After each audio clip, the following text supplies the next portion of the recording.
you wanna bet that I can get you back inside your head before the summer ends and spread a little love. Just for a little fun, I'll make you come back to me before the rise of every sun. Baby, it's meant to be, I know you got a man, but he don't understand. You're gonna be a heartbreaker, you're such a love taker. So just suck me in and you can toss me like a cigarette, 'cause I just wanna be a bad habit, yeah.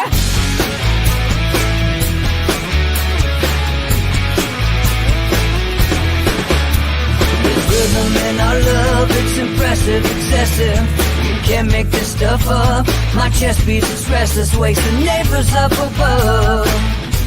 Yeah, baby, come and show me love. Baby, come and show me love, because you're gonna be a heartbreaker,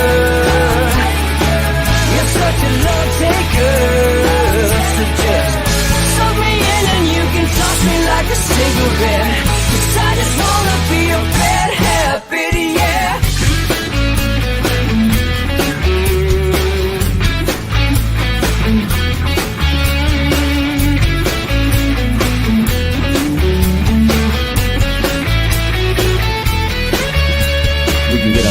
Take a one-way ride, steal us away to find a place we can hide. It wouldn't take much to spear for a knife, just to give in to the need and leave it all behind. 'Cause I know that you know that I know that you want me. You told me, now show me, come blow me away. 'Cause I know that you know that I know that you want me. You told me, now show me, come blow me away. You're gonna be a heartbreaker, you're such a love taker. So just suck me in and you can toss me like a cigarette, 'cause I just wanna be a bad habit, yeah. You're gonna be a heartbreaker, you're such a love taker. So just suck me in and you can toss me like a cigarette, 'cause I just wanna be a bad habit, yeah. Suck me in and you can toss me like a cigarette, 'cause I just wanna be a bad habit, yeah.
How's that? All right, so there it is.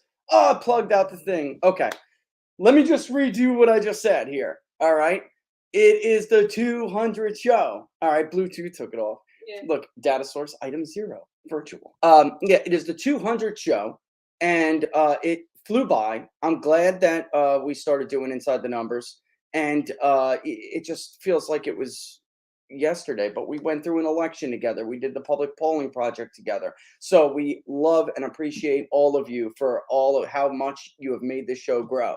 All right. So, you know, all the likes, all the rumbles, all the hearts, all the thumbs ups, all the super chats, all the rumble stickers, whatever, all of it. You know, even Periscope, which is gone, all the super hearts. We love you for it. We really do. And here's to another 200. All right. Woo woo! And I'm glad that Laura made us, start this show. It's been an adventure. All right, again, for those who missed it, George and Peter from the Gaggle will be on. All right, I see George; he's loaded up in the queue. I may just bring him in, but a lot has happened in 3 weeks here, folks.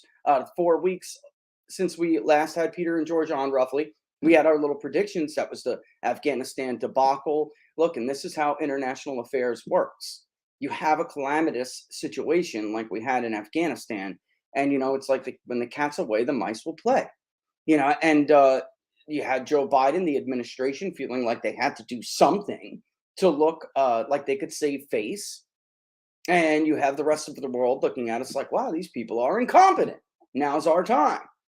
All right, so let me go ahead and bring George on. George, if you're ready to come on, my friend, are you there? I am here. I am here, Rich. How are you? Living the dream, my friend, living the dream. Thanks for yes. Yeah. So, I mean, as you say, a lot of things have happened since we last spoke. We've had obviously Biden's numbers tanking, and then we've had Biden seemingly going out of his way to antagonize as big a chunk of the population as possible. We have his menacing words on the mandating the vaccines, and then we have the IRS being set loose on just about everybody who's got more than $600 in his bank account, and that's on top of all of the foreign policy missteps. So this is a presidency that seems to be in free fall. You guys, and then again, without even mentioning the border, which is the ongoing crisis. So it looks like the people, the Biden people, think they're going to try and get as much done in 12 months, no matter how much antagonism they succeed in generating as possible. Because I've never seen anything like this, where people are actually going out of their way to be as unpopular as possible as this Biden team. George, at the end of the last episode that we did with you guys, we were talking about, and I think you probably heard me, right before I brought you in, but this is what happens when you see the situation, what we saw in Afghanistan, and feckless leadership. Things get in the foreign policy world, things just start to get crazy when there's instability. Yeah, Biden feel like, and the administration feel as if they needed to act to save face, to make them look assertive, look tough. And then the rest of the world looking on and saying, now may be the time for provocation. So after we made our little picks, it all happened. Taiwan, Biden killed a bunch of innocent people in Afghanistan because he loosely, we killed 2 ISIS leaders. No, you killed a family, including 2 children under 6 years old. You murdered those people, George. I mean, it was the worst case scenario since our last episode. Yeah, no, I couldn't agree more. And the situation with China is getting to be quite tense because you have to say that the Beijing government isn't doing anything to dial down the tension. I mean, they keep saying, I mean, the media spoke about Xi's speech over the weekend in which Xi was talking about peaceful reunification with Taiwan. He didn't quite say that. He said that there will be reunification with Taiwan, zo or the zo, as Hitler used to put it, zo or the zo, one way or another, peacefully or not peacefully, but there will be a reunification. So it was quite a strong worded statement from Xi. And I think that the Biden people are really not doing anything at all to at least calm tensions in the South China Sea and the East China Sea. So we have this foreign policy debacles, and the very things that he had promised as a kind of a foreign policy success, which I would have thought would be a slam dunk, wouldn't be difficult to do, which would be to rejoin the Joint Comprehensive Plan of Action. He's nowhere with that. I mean, we've now had 9 months of negotiations in Vienna, and the United States is still nowhere near rejoining. So that would have been a fairly easy thing for him to do, and he hasn't done so. And that's, I think that was since we spoke, we had the whole thing with France, the UK, and Australia, which you have the French recalling their ambassador, which is a very unusual development. That has never happened. So you have to say that it really is just one debacle after another. I mean, I imagine he's going to sign something. I mean, they're going to work out some kind of a budget. And that will probably be hailed as the historic deal. No president in American history has achieved so much in such a short time. It's a historic breakthrough on the part of Biden. And I think that will carry him for a little while. But I just thought this is an administration in a downward spiral. Yeah, I mean, George, you just said it. And Peter, thanks for joining us. We got you now. George, you just said it, though. I was going to bring up what happened with France. And, that kind of bad blood, too, with the U.S. It started. There's like a gala, for those who don't know.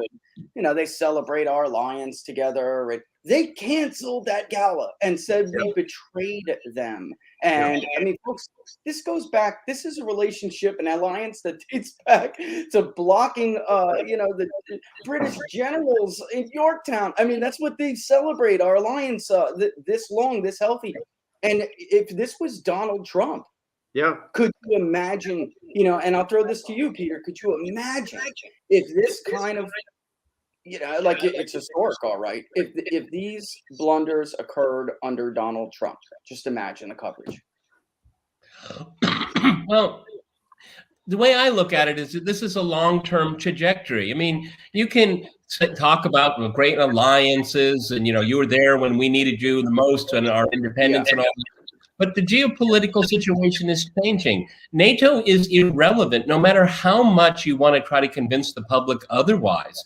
And so the U.S. is looking out for itself. I mean, that's what it does all of the time. And so it doesn't really particularly care.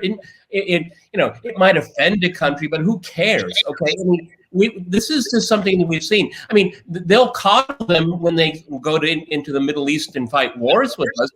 You have no purpose, and who cares? I mean, yesterday's girlfriend. Life moves on.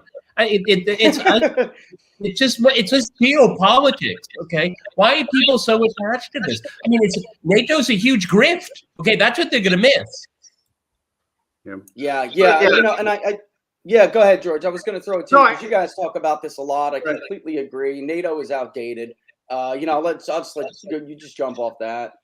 Mm-hmm. Yeah, no, I think Peter's absolutely right.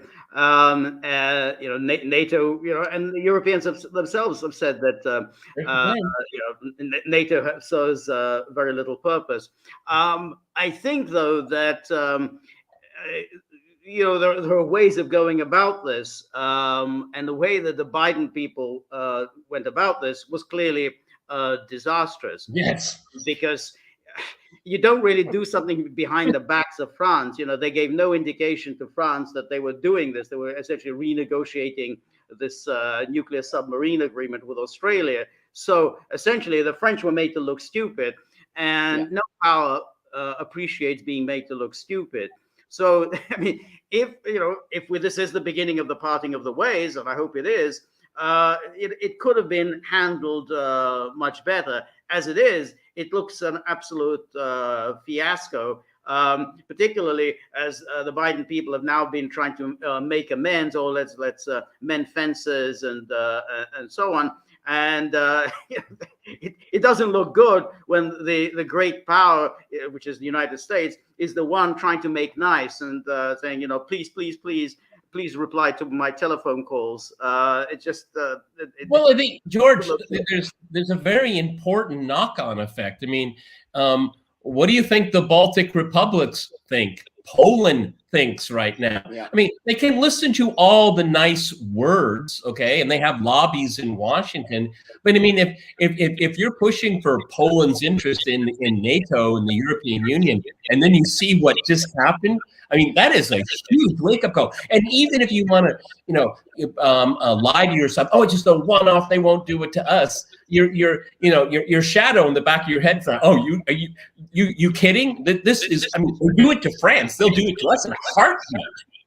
Right. Yeah. No, I think that's right. I mean, to the extent that we can figure out what's going on here, I mean, I think that the United States goal is to as a division of labor. They want to create some Right. form of NATO in Asia to encircle China, and the Americans feel, well, we can't do both a NATO in Europe and a NATO in Asia, so they're going to leave it to the Europeans. You know, you kind of take care of the Russians. You know, you provide all the guarantees and the troops and so on, while we take care of China. I mean, that's the thinking, and that's probably, you know, the Poland and the Baltic republics and all the states that are absolutely driven by Russophobia.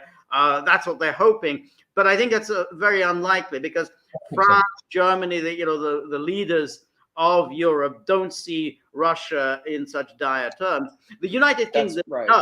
That's a different issue. The UK does, seems to be cultivating hostility toward Russia for its own sake. And again, the UK wants to be in the Asia pie as well. So kind of that's the global Britain idea that, you know, well, hey, we're containing Russia and we're containing China. We're really punching above our weight. There's an important caveat here, and the Europeans are realizing, and particularly the French, is that, okay, if there is a division of labor, but there's the caveat is you have to buy our technology. And you have to buy our weapons. Okay, that's it. There, basically, you use your people as cannon fodder, but you buy the rest from us, and that's why every American administration is going after Huawei, because, you know, they want it to be Google, they want it to be Amazon. They don't want it even to be a European company. They want to have an American back door. And so this is sloppy second stuff, you guys. It's really sloppy seconds, because and what that does, and it's something that I sent to you, George, right before we started this here. I mean, the French are really angry. Okay, maybe that's how you started out. I missed the first 9 minutes. It is, but add to it by all means, because they are. The thing nobody's talking about this, you know. Yeah, but what's really important here is that even if stupidly they go down this path, they actually neutralize themselves as a major international actor, okay? Because you have to have your own information technologies, your own command and control. You have to have all of these things for people to take you seriously. Because if you don't, then you're just this super junior partner, and becoming meaningless moving forward. And then on top of it, once you get to a certain point down that path, you're completely hostage to it. You have no option. Great leaders, great powers always have options. That's a definition of leadership. Well, that's the problem, that these countries, such as that are NATO member states, they are entirely kind of wedded to NATO. They're part of the NATO command and control system. They would have to then essentially think outside the box. They would have to then really come out of NATO and build up their own command and control system, their own procurement systems, and so on. That's a big deal. That requires a lot of work, and it isn't clear that that many existing NATO member states are willing to go along with that. France, probably, maybe Italy, Spain, but certainly not the countries of Eastern Europe, not Poland, not the United Kingdom, and not Germany. I mean, Germany has been enjoying this relationship of dependence on the United States, not having to do a great deal, and not really making any decision which way they want to go. They want to be with the Americans, or they want to be with the French, or they want to make nice with Russia. And so Germany, as usual, will just decide not to decide. So it's going to be a hard work. I mean, we have to look to France to start this ball rolling. But it's going to be a lot of work, a lot of imagination, if France is really going to get some European military force off the ground.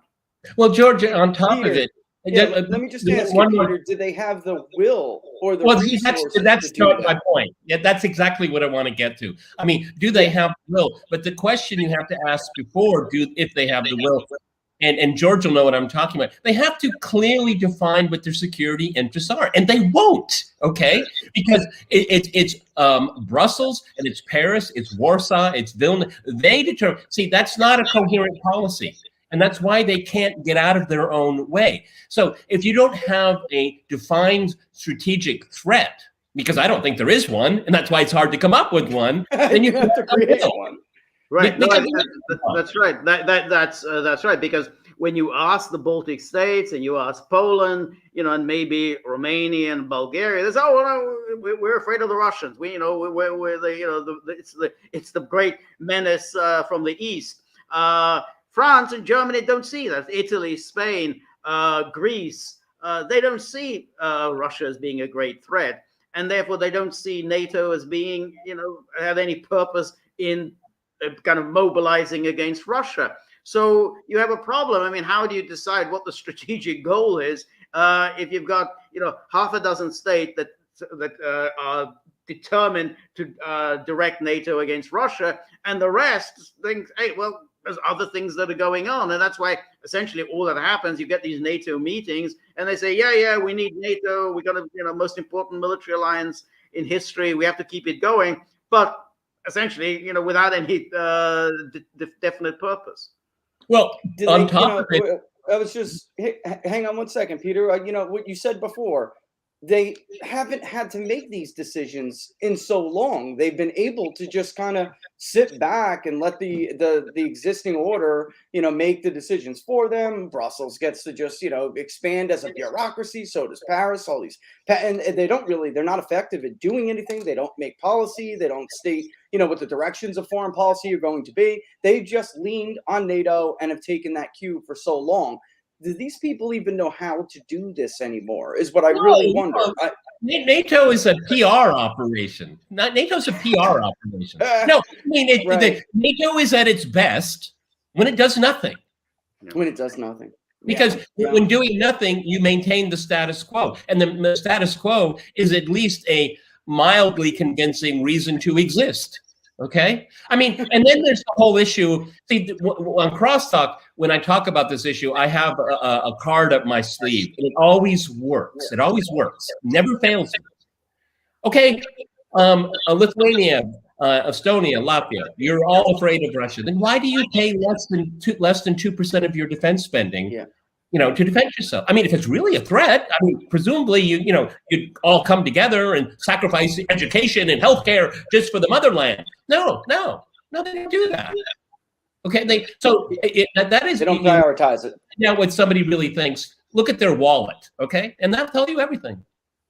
Right. Yeah, they simply don't prioritize it.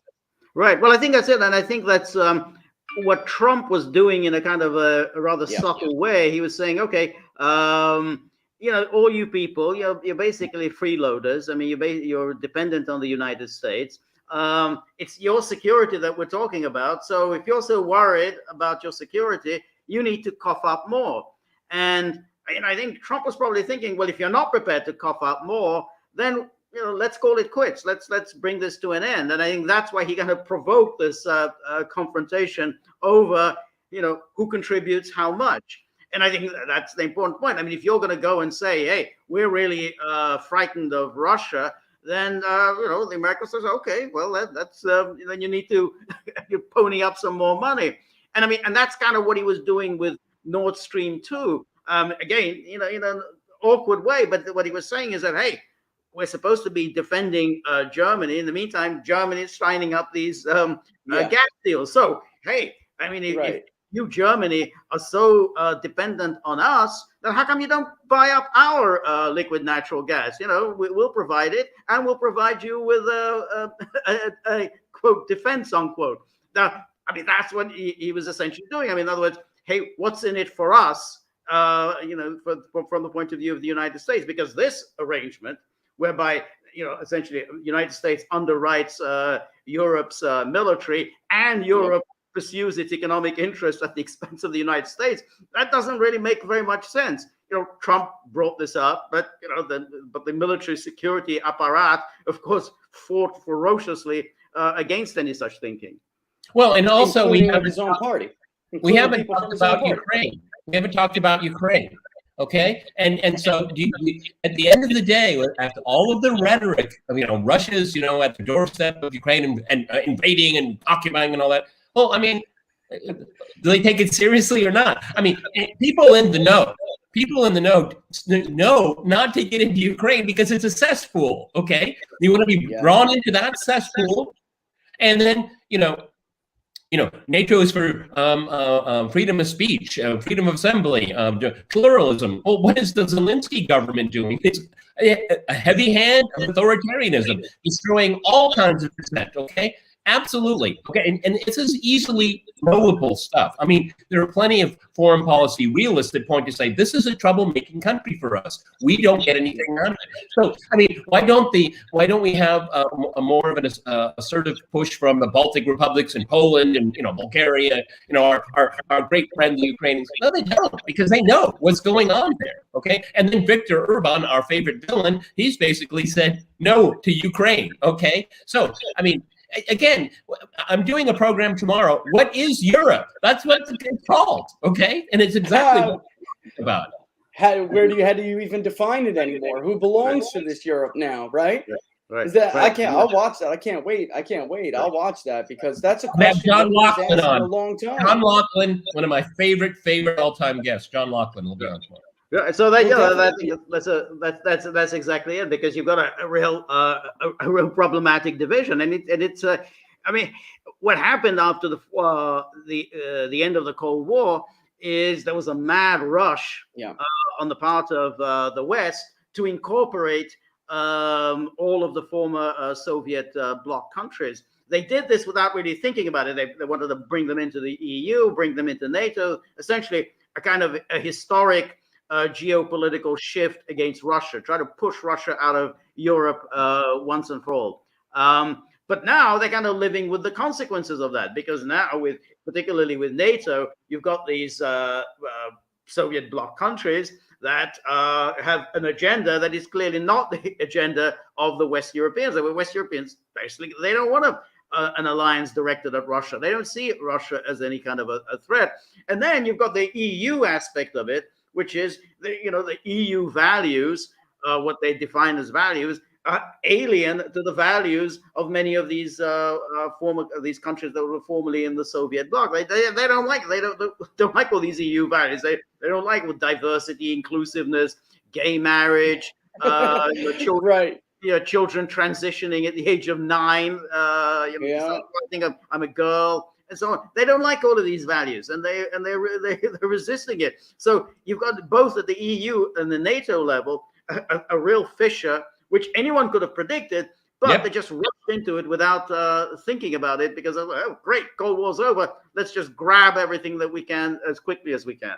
Yeah, they jumped the shark, and now they're victim of the shark. Okay, they really are. Right. They're really regretting the day of just vacuuming everybody up, and then we'll figure it out later. I mean, and George and I are kind of fanatics about the breakup of the former Yugoslavia and what NATO did there and what they're still doing there and the mistakes they continue to make. And it will be in the headlines very, very soon, everyone. It really will be, because what they laid out there was unfinished business, and that business is back on the agenda in the Balkans, and it's NATO's fault, 100%. Yeah, that's it really goes to show you, both after the Second World War and after the end of the Cold War, really goes to show you that both worldviews, that you can try to shape people and nations in the world in your own image, and it just doesn't work. Now we've had multiple failed experiments, and from the post Cold War era, now we have a third one, which is, I would say, the 21st century. And that culminated with the withdrawal of Afghanistan. That was about as organized as the attempt to nation build in a place like that anyway. And when we left last month, I got to get into China, because both, Eastern Europe and China have something in common, and Americans should be thinking about, nobody's talking about, but should be thinking about the Biden's influence in these regions, their play schemes in these regions. And how could you got to rely on these areas to make good decisions for themselves, and then you have to rely on American leadership to respond to that, or at least, learn the lessons of 40, 50 years. You let them make their own decisions, and we don't have a possibility at either one of those things right now happening. Because I think, look, the Biden, the New York Post just this week, guys, that's how this works in China. All right. I mean, this is how this works. Let me help you get this license with the ministry. I mean, come on. I mean, so obviously, if you needed more confirmation, there it is. You can, whether or not the Biden family is a pay-for-play scheme, and it is. So after this past show and after Afghanistan, we saw that provocation in Taiwan. I don't remember which one of you said it, but I remember agreeing. But that was exactly what happened. So you have China making plays for Taiwan. Here's another nation that relies on the U.S. like Europe has for many years for their own security and their own autonomy.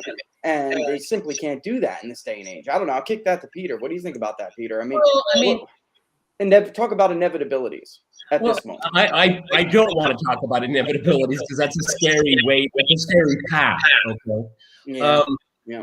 I think that there has to be a recognition that if the United States is going to create an alliance, a very elaborate alliance, a military alliance against China, it is extremely risky. It's very risky because what you want to do at the end of the day, if there is a squabble between Australia and China over a specific issue, how much can you count on the Japanese and the South Koreans and the Indians to get involved? That's a very, very difficult question to answer. And what happens is when you look at alliance theory, the leader of the alliance ends up being hostage to the smaller players. Now, that doesn't add to U.S. security. Now, this is a very, very complicated question to address because it ends up being a game of prestige, or more simply, ticket, and who's going to take the bait, and who's going to act, how they're going to react. And what about the element of escalation? Now, war planners have to be thinking about this very, very seriously. And we actually have over the years, every single time they do a war game against China, they lose. So, and they know it. Right, but I think I agree about the dangers of any kind of military alliance, because historically what happens is great powers are then drawn into conflict with one another because of the smaller powers. We saw that in World War I and in World War II. However, China has to play its hand very carefully, and I'm not sure China is doing that. I mean, China is clearly the emergent power. It's grown very strong economically, militarily, politically, very quickly in the past 20 years. That means its neighbors are all looking with certain uncomfortable and anxious eyes at China. So if China starts suggesting that it's going to settle the conflict with Taiwan by force, it hasn't said that it's going to do it, but nonetheless, it leaves it a certain level of ambiguity. Then other powers in the region are going to take measures, and then China will find itself encircled by the other powers in the region. It'll be encircled by Japan, encircled by India, and then China will find itself in the situation that Imperial Germany found itself at the start of the 20th century, which is suddenly everybody's very worried about a power that's risen very, very quickly, both economically, militarily, and culturally as well. And so everyone quickly gathered around, and suddenly there's an alliance encircling Germany. Same thing could happen against you. Yeah. So China has to be very careful. I mean, it's like, there's a strategic ambiguity over Taiwan. I mean, the United States is strategically ambiguous, never said that it would go to war on behalf of Taiwan, and never said that it won't. China really wants to stop all this talk that, well, one way or another, we're going to reunite with Taiwan, by peace or by war. So that sort of talk really is not a good idea. Yeah, but having said that, George, and we go back I saw Peter itching to get in there. Go ahead. I mean, I just saw the history here. I mean, the strategic ambiguity was built in to the mutual Washington recognizing Beijing. And what the Chinese will say with credence too, particularly during the Trump administration and now under Biden, is increasing arms sales, increasing official representation. And the Chinese turn around and say, well, the status quo wasn't great for us, but what you're doing now is against the ambiguity that we basically mutually agreed with. I am of the opinion that I don't think it is necessary to see an invasion of Taiwan. The costs will be very, very high. I mean, it's very high, but for everybody involved as well. What I believe is that the Chinese have taken the long view, and they have. And if you look at it, Taiwan is an issue that has not been resolved since the revolution. That's how they look at it. Okay, they have a long view of that. But if they see, and this is, Russia feels this way, encirclement, bases, and all of that, then that creates red lines. And as the United States is declining in power, and China has a whole lot of its own problems internally as well. Okay, I want to make it very simple. It does. It does. Yeah. Oh, there's demographics and this whole thing with their banking and housing system, and I'll probably get lots of slings and arrows for this. The CCP does react to public opinion because their whole deal is prosperity, prosperity, prosperity. And when they stop delivering, they're going to have trouble. Now, obviously, and George will finally, and I'll agree on this one, that could give them a reason to look abroad. Okay, because if you have a disgruntled population, because their strategy is very, very simple, folks. It's one-way direction up. Okay, not a little bit, not a plateau, then a little bit, then a plateau. No, up. And that's what they've been selling their people now for 3 generations. Now, and they can't back away from it right now. All right. So a lot of moving pieces here. But to kind of give a caveat to what George had to say, which I think is interesting, how the Chinese see the world. They're a Eurasian power. They're not. Their top priority is not to be a naval power. That's not their top priority. They want to have it, of course, their coastline, Taiwan, but they're not, it's Belt and Road, Belt and Road, Belt and Road. That's how they see the future, is a land map, because they know the Anglo-Saxon powers and their allies will try to control the seas. And so they're opting not for that quote unquote Cold War. They're opting for development and the way the West treats Russia is going to be there at their side. I mean, I never would have thought of I would say, yes, I agree with the Belt and Road Initiative, but they have this problem with Taiwan, because if they continue... Yeah, that's what I was going to bring back. Yeah. Go ahead, George. Let me just jump in after you. Yeah. Okay, with Taiwan, then they have a real problem, because if they do use force against Taiwan, it's the end of the Belt and Road Initiative. I mean, that's just going to be, every country in the region will unite against China, and Russia will not support China if they use force against Taiwan. They're not going to go to war with China, but they will not support the use of force against Taiwan, because Taiwan, it's 25 million, and they don't want to be reunited with China. They've developed a separate identity of their own. Now, there's a way of, maybe there's a gradual process of reunification, but not by military force. I mean, military force means coercing 25 million people. And that's a serious business. And that would put an end to all of the Belt and Road Initiative, put an end to China's great power standing. So that's why I think China has to be, if they really want to reincorporate Taiwan within China, then they're going to have to go very slowly and cut out all this belligerent talk, because I think essentially that's what's going to happen. I think there will be belligerent talk, but that will be for internal consumption. But that's for the domestic population. Right now, that's for the domestic. Right now, yeah. I don't think that they have any intention of invading Taiwan. However, I'd just like to react to George. You're right. It would destroy the Belt and Road, but it would destroy the global economy as well. So everybody loses. Okay, everybody would lose. Absolutely. Yeah, but if they don't have that option, which is where I was going to go before George jumped in, if they don't have that option, because that really does put their long-term plans at risk, then they really don't have a Crimea-like option either, because Putin had goodwill.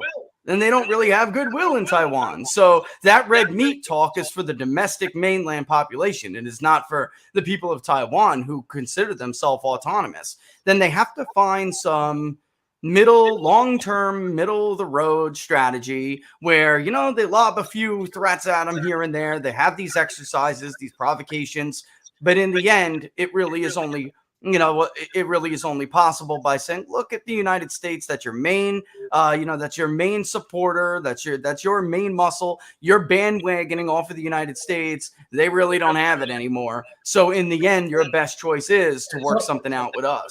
Yeah, I but mean, because there's an important caveat, guys, and again, you know, a lot of great power politics is about prestige. I mean, look how so many people reacted to Afghanistan. George and I, we have a completely different reaction to the end of the Afghan war than most people. Okay, but most people, and it gets into the level of emotion here.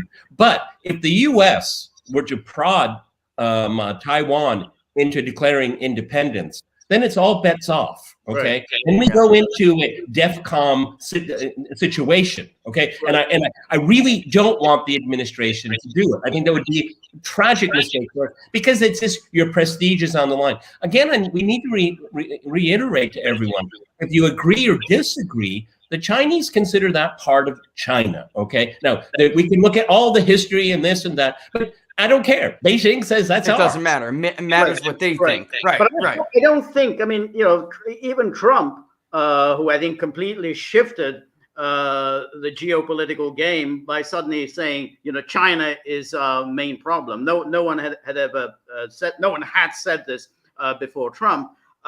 Even Trump never went down the path of suggesting that Taiwan become independent. So I don't.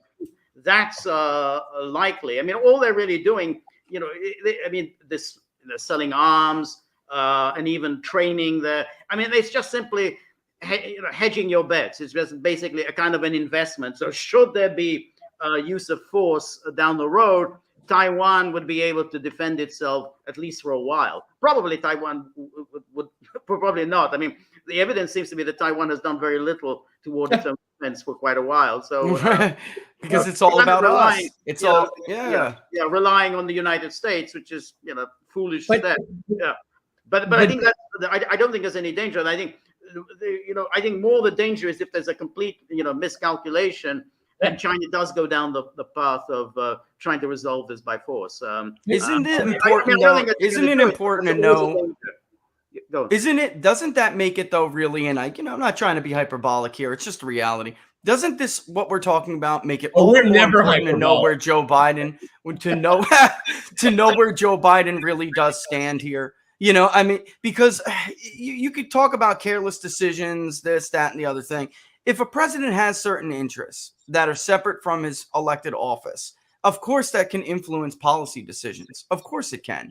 So I don't understand how we can just glance over this as if it's just some, you know, fringe headline relegated to the New York Post. I mean, it's not.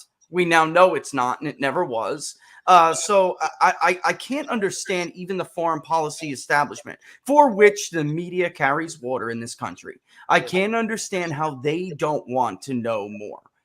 Right. That's the confusion. I get you want to carry water for the party. Yeah, and I'd say also the other thing. I mean, I agree with all of that about the Hunter Biden issue.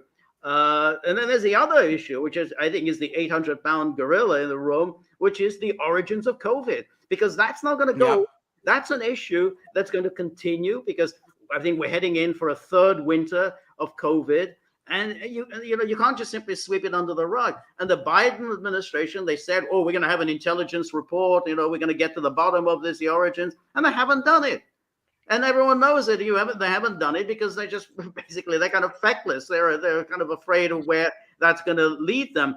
But that is a very big issue. Yeah, but George. Yeah, and when it goes to the issue, if China wants to be a great power on the world stage, then it has to act responsibly, and it has to be rational. Yeah, I mean, it hasn't done so.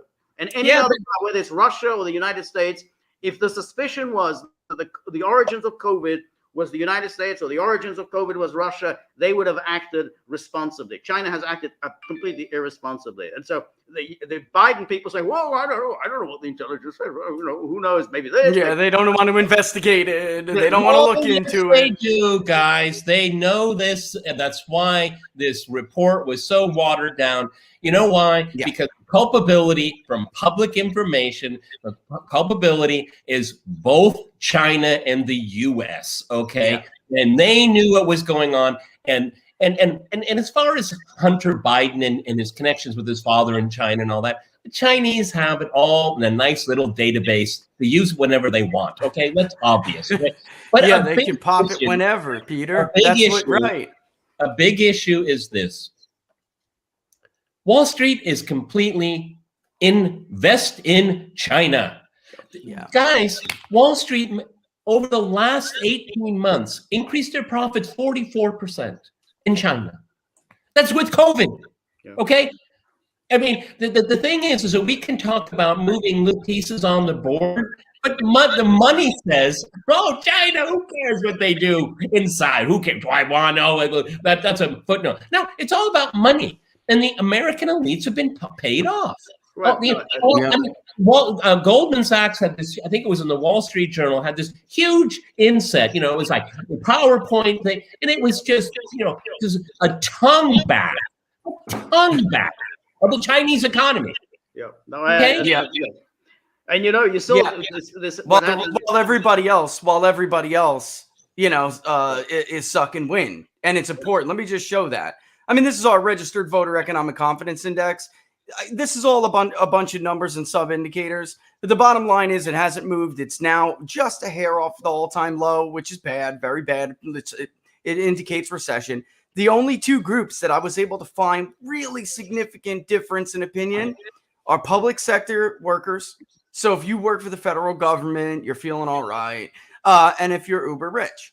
And if you're not, everybody else is sucking wind here. I mean, there are professional class jobs that don't feel the pinch like everybody else. But by and large, that's maybe a 10% difference. I was looking for a large disparity, and the only places I could find it were the rich and people who have a government job who think that money's going to be around forever. That's it. But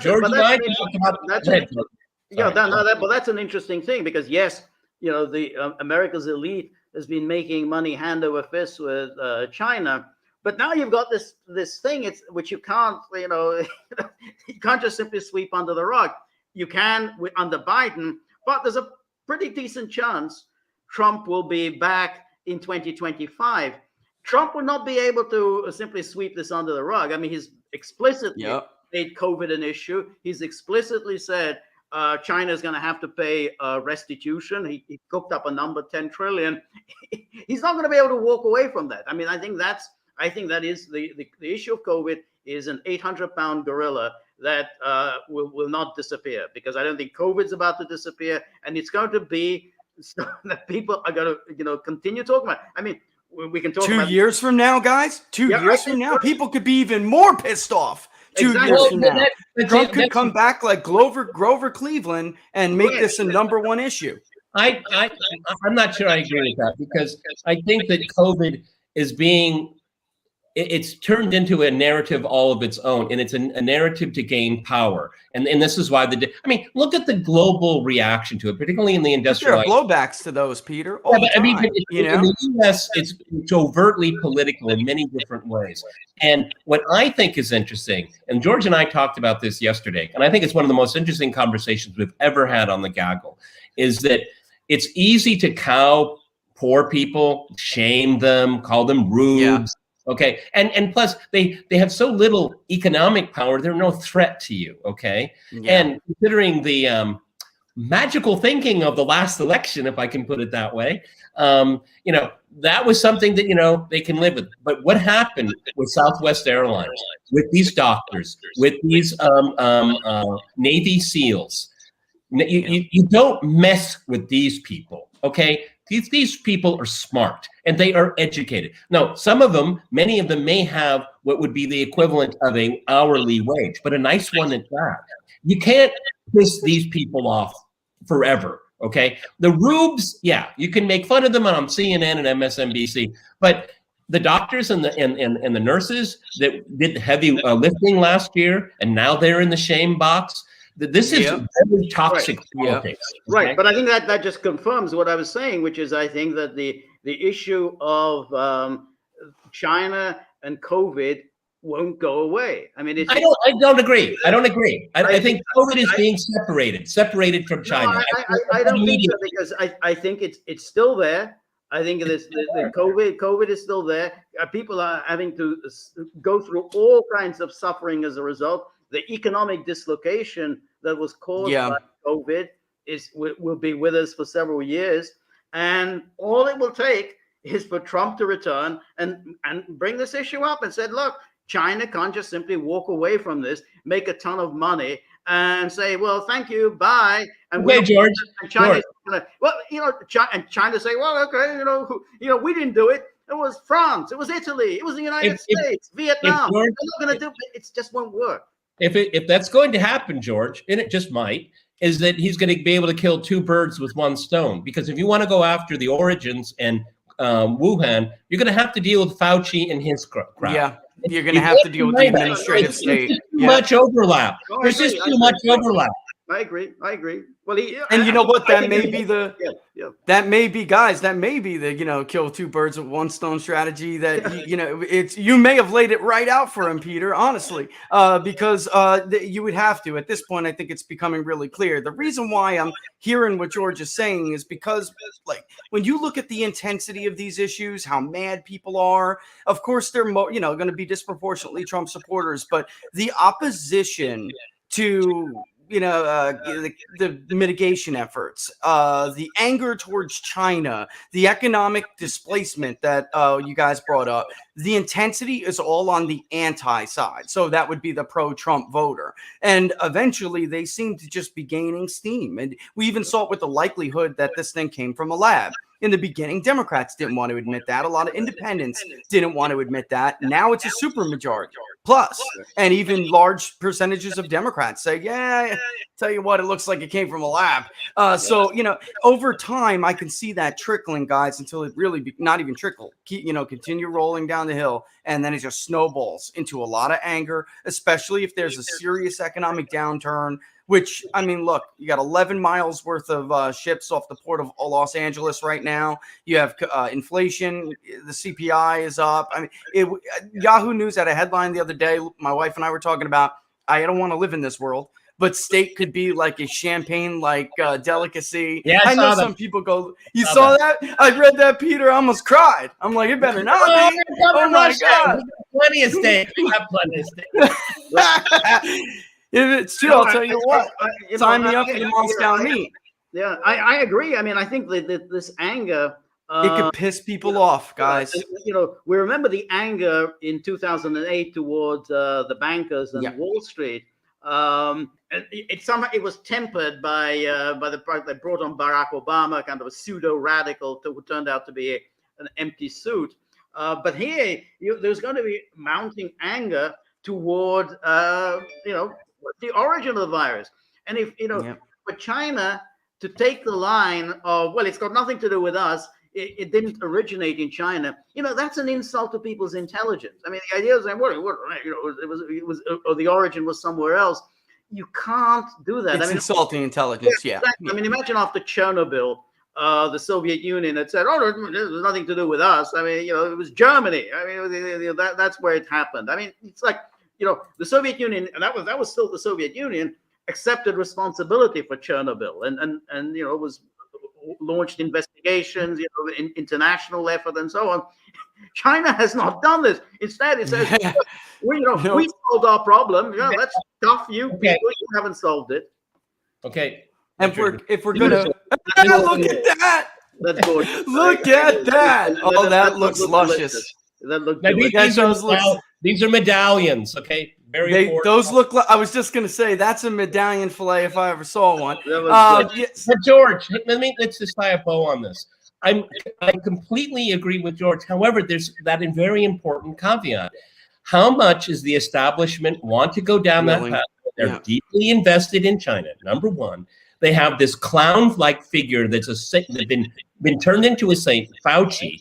And then he's got his fingerprints all over this. I mean, Trump, he'll have a torrent against him going down that path. It's going to be very, very hard. But I'm just saying, it's all lined up here because that's why they won't talk about it, because the culpability, that's right, Frankenstein-like characters, and then we even throw in the Batwoman, which apparently likes being called the Batwoman. Okay.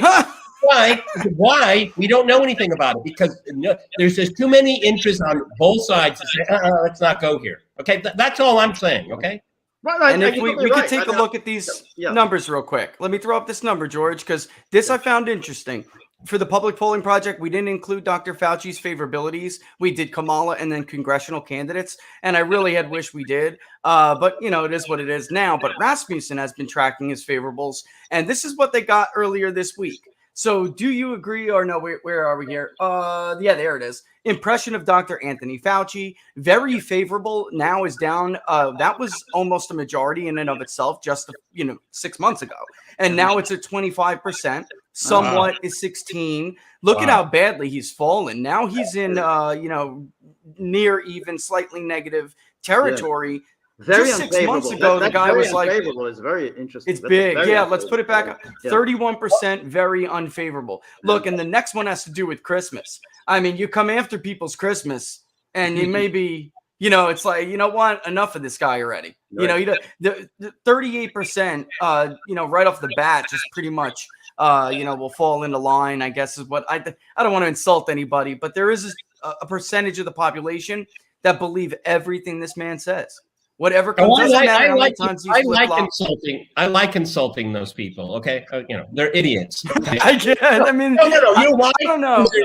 George knows his phrase for me. I use it all the time, and it's one of my favorites. They're ideologically possessed. It's just like that NASDAQ driver. When they were, F Joe Biden, and the ridiculous MSNBC woman said, "Oh, they're saying, we love you, Brandon, or whatever." Yeah, let's go, Brandon. Talk about that. Yeah, let's go, Brandon. It's not that she misheard it. It's her brain, her ideologically possessed brain translated in her head for that, because you can't say F Joe Biden because that's that's her savior. I mean, my wife didn't believe that. When I told my wife that, I said, you got to see what this person did, to cover for this. She didn't believe it. She was like, I have to see the clip for myself. I have to hear this for myself, because I think you're right. I think that we call it when we're talking about professionals, we call it ideological corruption. It's just, you can't have your worldview challenged. Otherwise it all just shatters. Your brain breaks, and you don't know how to process the information or what it means. What are the implications on this, and this, if the worldview is wrong, if it's flawed. So your human mind just kind of shuts down in the face of it. I had to just the other day getting into it with somebody who told me could swear that Joe Biden never said that the vaccine would prevent infections, and they never claimed that was the purpose of the vaccine. I go back, get the tape. Here is Joe Biden on stage claiming the vaccine will prevent infections. Oh, well, he must have misspoke. No, the goalpost was shifted and you bought it. It was always to prevent, never to prevent serious illness or lessen disease. That is not what the stated goal was. That's why everybody ran around saying it, to include Joe Biden, because we believed it to be true. And it turned out it was not. And your mind will not let you realize that you got duped over 6 months into a goalpost shift. Yeah. You just, it's amazing to me that no, he must have misspoke. What? Yeah. Snap out of it. Wake up. And we go through this now. Everyone's vaccinated. You go to these White House press briefings. Everyone's vaccinating. Everyone's wearing a mask. It's worse than at the height of the mask craze. You can't even ask a question without speaking through a mask. You think, well, what was the point of getting a vaccinated if you're still going to be sitting around with that ridiculous mask on? And so that was, you thought that this is an obvious contradiction in everything that they've said. You're saying everyone has to get vaccinated. Well, here you are, you've all got vaccinated, and you're still sitting around with a mask on. So why should everyone get vaccinated? Okay, I remember when this all started. I was in my studio, and we were doing a recording, and one of my assistants, she got a call. We're going on lockdown. Okay, this is the beginning. It was in March. And then I said to everyone, well, what does this mean? I mean, like 2 weeks, 3 weeks? And then they said, no, it's a few months. I said, so they wanted to flatten the curve. That was stage one. Now, I don't want to go through all the iterations to this point, because we could be talking for hours. But we went from flatten the curve Now we've gone to zero COVID, which is scientifically ridiculous. Okay, you can't completely eradicate it. What you do is learn to live with it. Okay, that's what you do. And this is the bill of goods that we're being sold, and it's being done for political and ideological reasons, in my opinion. Yeah, Peter, I mean, the bottom line is you just said the number one thing. You really did. You just said what was the most important part about all of this. It started as a fear that us, the United States, Western, any country, our public healthcare systems would become overburdened, and then people wouldn't be able to get care at all, and the system could collapse. That was the point of flattening the curve. And it was never a gauge of how many infections there are. It was a matter of who is seriously ill, hospitalizations, in the beginning, ventilators. It had nothing to do with the number of infections. And that changed over time. And they got people in this mindset where they hear a number, how many infected today. And that is what dictated their position on all of these mitigation efforts. Well, I do support mask wearing because didn't you hear there are 50 more people in this county? I mean, this is nuts. Forget about how many people are infected. How many hospital beds are overrun in this county? How many in Florida, for instance? The media repeatedly whacking on Governor DeSantis, who did a fantastic job both years, whacking on him repeatedly over the number of infections when it was always a matter of hospitalizations, particularly with Florida's elderly population. And that didn't come to fruition. That nightmare never happened. So they had to make it about something else. And from that point, that what you just said, I think, was the most important narrative shift that they did, because they went from, the very serious, more realistic concern that I think we all could rally behind. Well, we don't want the system to collapse, to the most incredibly ridiculous, impossible to meet. You can't ever eradicate a seasonal coronavirus from the planet. It's just it's crazy. Nobody, no vaccinologists, no virologists. Not a single one has ever said to me, "No, Rich, this is possible." Right. No, I think that's right, and I think they were always massaging the numbers. So they say cases, where they say, okay, well, you've got a virus, but that doesn't mean it's a case. I mean, you may not have any of the symptoms, which means it's not a case. Or they have, the hospitalizations, but even the hospitalizations, it may be somebody else comes in with diabetes, he gets tested for COVID. Oh, he's hospitalized for COVID. So they were always massaging the numbers, trying to push the numbers as much as possible to suggest that this is a absolutely overwhelming, horrific pandemic. Much as these days they're trying to do the opposite with the vaccines. It's never even though we're hearing all the time about negative effects of vaccines, that they try to minimize those numbers. But they are absolutely desperate now to keep up the whole pandemic hysteria, even though the number of cases are actually going down. George, so what is the number or percent that they never want to talk about? They never want to talk about it. Natural immunity. They don't want to talk about it. Yeah, that's right. That goes back to the point I was making about these pilots, flight attendants, doctors, nurses, people that were exposed to it. They are exposed to the public, and a lot of them got it. And now there's these are. Look, as I said to George, yesterday, when you think of a pilot, you think the pilot's pretty much a smart guy, right? Or woman that's flying the plane, okay? Highly trained, mentally sound, lucid. Yeah. Right. Or a Navy SEAL. I mean, can you think of a more healthy group of people in the world? Yeah, exactly. That's right. Or an NBA star, or an NBA basketball star, who said, "I made a rational, in that press conference, made a rational argument and basically said, look, I caught the virus. I have natural immunity. I don't really see the reason for me to put myself at risk, for no apparent reason at all. Where's BLM? Where are the Black Lives Matter protests? Where are these so-called anti-fascists? Because this is, by the way, the government and the private sector working together That's fascism, actually, not in a partnership. When the government dictates to the private sector what it can and cannot do with labor, with capital, that is part of a fascist system. No anti-fascist group in the street today, gentlemen. I mean, this is it's unbelievable because they don't want to talk about that number. I'll be the first. I told my viewership, and I don't care. So normally I wouldn't give certain health things, none of people's business, but my whole household caught COVID. You know what our hospitalization rate is? 0. All right. And we have people who we have young children, and we have everyone deals with this thing in a different way. And it has always been a pandemic of the elderly.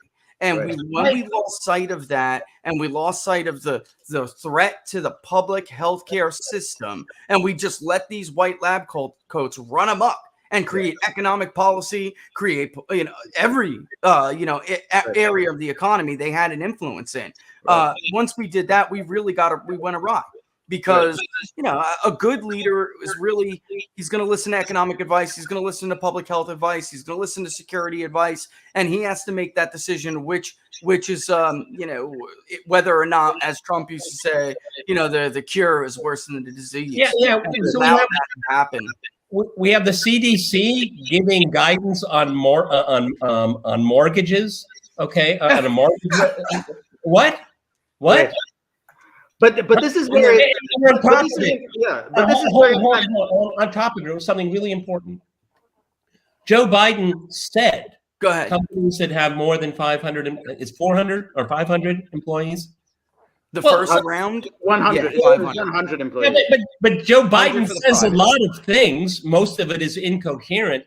So if we put his incoherence and his number, I mean, are both the equivalent of an executive order? Okay, there's no executive order. There's no document. Thank you. That's right. Thank you. No executive order and no legislation. So in fact, when that's right. Psaki was saying yesterday, well, this is basically, we have the supremacy cause and whatever Abbott is doing in Texas, the federal law surpasses what's Texas law. There is no federal law, so she can't. Where's the law? What federal law surpasses Texas law? It's absolutely nonsensical. But they're pretending that there's some sort of a federal, law or federal executive order that is supreme. No, it doesn't exist. So, but I mean, United Airlines, same thing. Well, I wasn't going to do the mandate, but the president forced my hand in it, or twisted my arm, however he put it. What are you talking with? What law? When he went to the microphone, that's it. Doesn't anybody realize there's nothing but the threat? That's it. That looms over the heads of corporations. That's it. There is no law that the Congress signed that the Congress passed that he signed. They did not fill out an executive order that the president signed. There is nothing on paper that says you have to comply with this mandate. But what is on paper? What is on paper is that it's take the Southwest Airlines pilots. They are in a contractual relationship with that company. Okay, so you're taking verbiage from the 46th president of the United States that has higher weight and supremacy over a contract. No, this is nonsense. This is absolutely nonsense. This is all invented. This is not even good magical thinking. It's not even good. They didn't even do it right. Right. But what's also interesting is that it seems like there's now going to be a growth in labor stoppages, a kind of roll strikes against the corporations. And it looks like the left, whatever we call the left, is going to be on the side of the employers. So, if you're a Republican, this is an absolutely golden opportunity to be on the side of the workers, because you now got all the nurses and sanitary workers and the ancillary workers. Then you have the pilots, the doctors, truckers. They're essentially, going on strike against the mandate. So the very people that we had relied on to help us out during the worst of the pandemic, now they're apparently dispensable. They can be thrown out. A Republican should just. I know they were heroes. I don't last year. You guys, I mean, they were heroes. COVID, the pandemic, which is real, I don't deny that. Okay, and I am vaccinated. That was my personal choice. Okay, but the global economy was shut down. It was a self-induced shutdown. Okay, catastrophic for so many people. Okay, and now, and this even blows my mind even more, is that now we're having another self-inflicted wound of shutting down the economy. Okay, and with no legal basis, scant medical evidence of it. I mean, this is all about control and power. And here's a guy that is, and Richard, you're the polls guy. I'm not going to step on your territory I'm here. looking for something right now just because it's relevant. Go ahead. Explain to me, well, here's a guy that's underwater and he's going down this path. I mean, I am dumbstruck by it. Dumbstruck. I got to tell you, just piggybacking off of what you both just said, this is an incredible opportunity for Republicans to draw the line in the sand and say, look, we're pro-worker, they're pro-employer, they're pro-government, they're pro-force, coercion. That's it. Yesterday in Iowa, there was a special election to fill a vacant seat in the House in Iowa, so the state house. And Democrats have actually, going even back to the era of Barack Obama, performed really well in some of these the areas in this district. And it's really the last remnant of their Obama working class coalition. Democrats got crushed there yesterday. Crushed. 60% of the vote, the Republican, his name is Dunwell, got in Jasper County, which is really very interesting to me. Barack Obama carried it twice. This is part of the district. It's District 29. Jasper went for Obama by about 7.5 points, almost 8, just under 8 in 08. Mitt Romney shaved nothing off of it, 0.4 something. So maybe it was 7.2 that Obama carried it by again in 12. Meanwhile, Trump comes in, flips it. It shifts almost 30 points the first time Trump's on the ballot, and it goes for him by nearly 20 points, 18 points. And then in 2020, he expands that another 5 to 23. But when you had the old Republican guard on the ballot there, they still couldn't put it together. They couldn't put together a 50.1. They just couldn't do it. Yesterday, this no doubt, anybody who says Trump doesn't move a vote when he goes to a state is out of their minds. I've measured it with polling. He goes to Iowa over the weekend, has this rally. The media has a meltdown over it. Chuck Grassley is there, 80 plus years old. This guy who the media tends to think is like a moderate. He's not uber conservative. He's a shrewd politician. He wins handily, every time he's on the ballot. And he's up there on the stage celebrating with Donald Trump. Yeah, I'm a 100% Trumper. And here we go. After almost 50 years, Republicans finally oust the last one in that area. But they could not get it done until the Trump era and the working class Republican. They just couldn't get it done. It was a huge night for Trumpism last night. But, the conservative, the populist movement in the Republican Party. And they don't want to talk about it. Yeah, but Richard, George and I talked about an article in Politico. George, you might remember the title because it was your idea. Republican senators hesitant about Trump. Oh yeah, Republican senators. They're very averse to Trump, or something like that. The Republicans really dead set against Trump, something like that. That's the Gordian knot, Richard. I mean, George and I talk about this incessantly. Okay, I mean, you just said this is with these mandates. I mean, this is like on a silver platter. I mean, it's on a platter. Yeah, this is a platter. The turkey shoot. Okay, but I mean, where is the Republican Party establishment? Where's the leadership? Because here's an opportunity for them to do what, after all, Nixon and to an extent Reagan did, which is basically in to the working class base. I mean, they were actually managed to push the Democrats out and get this blue collar vote to vote for the Republicans. They lost that. After Reagan, they lost that. George H.W. Bush wasn't able to do it. His son wasn't able to do it. But this is an absolute opportunity because it's now workers are being absolutely hit by Biden, and worse than that, they know that the Biden people despise them. They dislike them.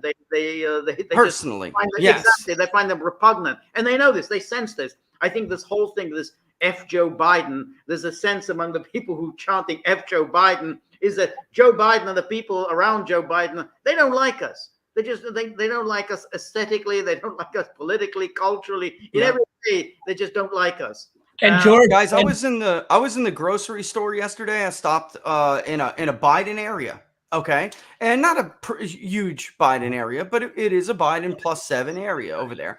And I really would think this is like upper affluent, affluent whites, and you would think this is where Biden is still kind of hanging on to support. But people were pissed the shelves were empty. The guy making the pizzas right in the grocery store is a retiree who worked as an aeronautical engineer for Boeing for like 40 years. He only works because he wants to work. He's old school, Everybody from him to the bag lady to the lady who's in the aisleway just were completely trashing this man. How much is it to fill my gas tank?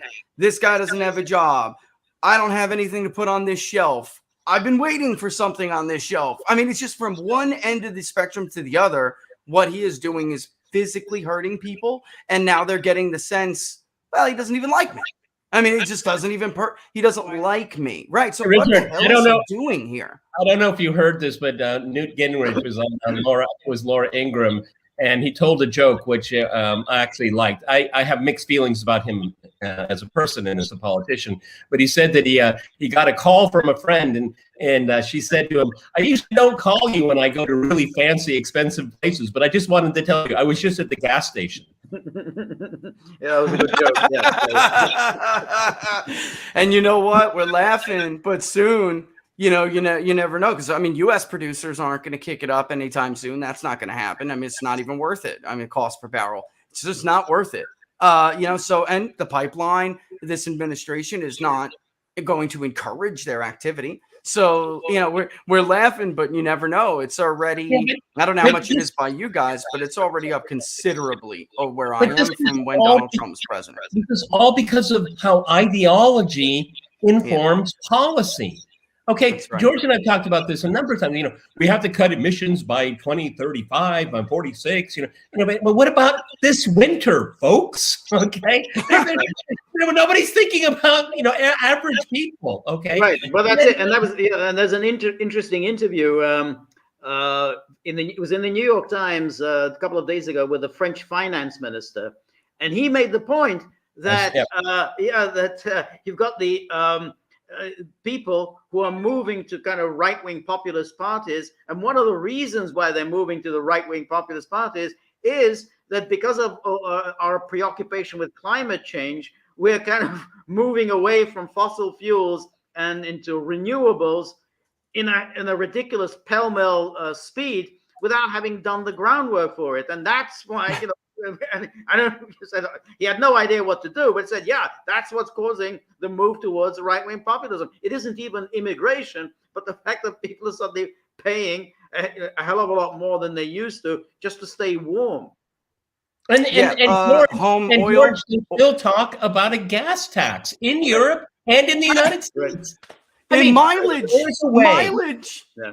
If there's a way that you wanted to definitively know that the elites have absolute contempt for you, they will push a gas tax. Okay. Right. And then I don't know what the next chapter is going to be, because it will just be horrific. Okay. I mean, you can't do that. You just can't do that. That's for working people.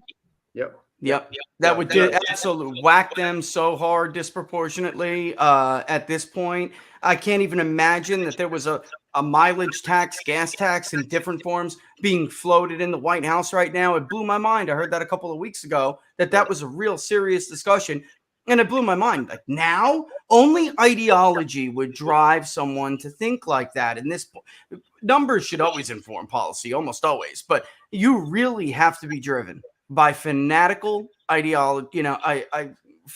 You're a fanatic when it comes to your ideology. If at this point in time you decide I'm going to slap a gas tax on somebody who's struggling, I mean, there has to be something wrong with you. You're not a pragmatic person. You're a fanatic.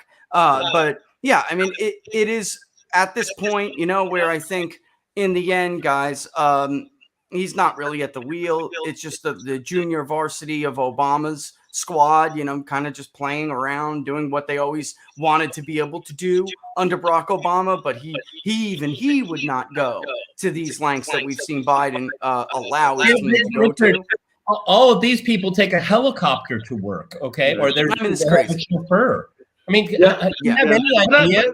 But that's an interesting point, because you kind of think about Obama was thinking about getting reelected, so he kind of was, from That's right, George. onwards, he had to think about reelection, so he had to kind of moderate his stance. That's right. And after 2012, I mean, he did change, and who Obama really was came out much more. But with Biden, you get a sense they're not even thinking in those terms. They just want to throw everything. I have an idea. At the wall right now.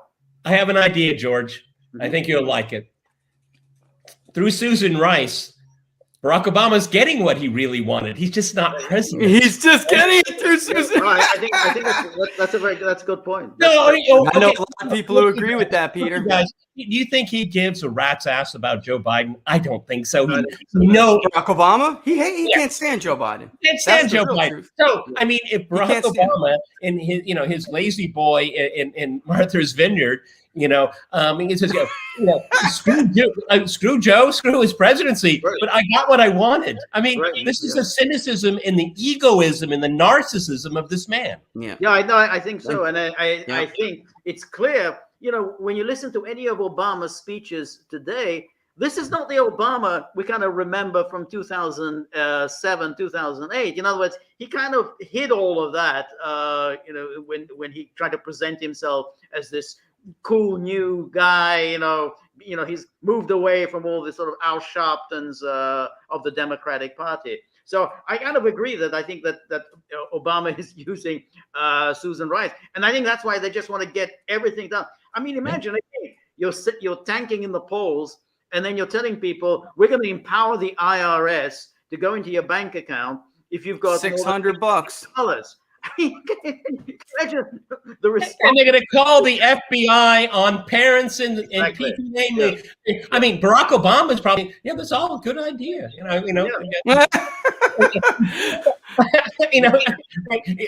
His next, what his next plan is that we got to get Kamala off the ticket. Okay, then got to find somebody else. This is the monkey. I mean, Peter, this is the wrench that got thrown, into this, because I think in the end, imagine, like what George was saying, imagine a presidency where you were not restrained by the concern about getting reelected because you have no intention of running that person again, right? So we'll put a number 2 in place. The establishment loved Kamala Harris from the beginning when she first ran. Unfortunately for her, she never got a single vote, but she is proving to be really unpopular. And because they're stupid when it comes to this kind of stuff, they're dumb. They can't look at Kamala Harris and realize that America is not going to like her because they like her so much. And that she's everything they want, not everything the country would want. And so I think that caught them by surprise a little bit. That the country did not warm up to her. I mean, hell, she fell in YouGov before she fell in our polling. I mean, this is how unpopular. She always was unpopular, though. There was a brief honeymoon where people gave her the benefit of the doubt. It's like, Joe Biden just got inaugurated and she is his vice president. We're hoping for a change here. We're hoping for COVID. We're hoping for this. Let's give her the benefit of the doubt. But that didn't happen. Right. No, even the media right now, you can look at their coverage of it. I mean, of course they don't attack her, but the subliminal that I always get, even in liberal media, is like, we don't have much material to work with here. Like that's what they regret. They regret. We need more material to work with because we're not getting the message out that we projected upon you. You're supposed to be the reflection of our projection. And you're not doing it. I mean, she's a moon that won't reflect sun. Okay. Well, I think that's it. And I think when even she does that little thing with the children, and even that receive bad notices. You think, hey, that's a freebie. You come along, you have a few children around you, and it's for a politician. That's just just candy. It's supposed to be a softball. It's a complete hash of that. Because she sounded completely phony. Talking to 12, 13-year-old children as if they were 4 years old. That's right.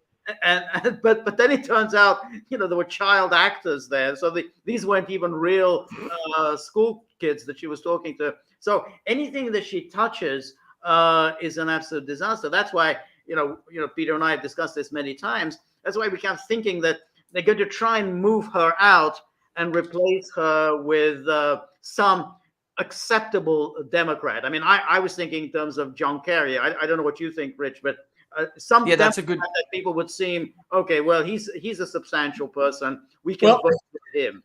Considering Cuomo John is gone now. But Cuomo is considering gone that now. John He's Kerry out. stabbed him in the back too in Paris. Yeah, and you know what? John Kerry is viewed, or at least they will try to push him as a moderate, right? And you have somebody like Cuomo in New York who would have been they wanted Cuomo to run before Joe Biden got in. He said he wasn't going to do it, so it really did fall to Joe Biden to try to salvage that nomination. Otherwise it was Bernie Sanders, and that was going to happen. But that's who the party really, the base of the party really wanted Bernie. But the powers that be were thinking, we gotta find somebody who's more moderate. So they were looking to people like Cuomo, John Kerry. He's bitter. He really did want to be president badly. I think when you get bit by that presidential bug, it's hard to let go. And he also put a lot of miles, racked up the miles during the Trump administration, running around the world and subverting Donald Trump. Whether it's in London with ambassadors for Abbas or wherever it may be, Iran. He put his time in, guys, as a saboteur, whatever you want to call it. So he is he is a logical and under the radar choice. There's no doubt Rich, about it. you already said these people are stupid, and so we take that as a given in our conversation. What do you think? Wait, hang on. What do you think about Pete Buttigieg? I don't dismiss that possibility. I don't see Buttigieg. To be honest, I mean, you have to be. I'd have to be, a little blunt about this. I don't think Americans are going to go for an explicitly gay man to be president. I gotta be honest. I think that's where. I gotta be honest, guys. I think that's where again the party would want to go. Like the people. That's what I mean. I think that's what I mean.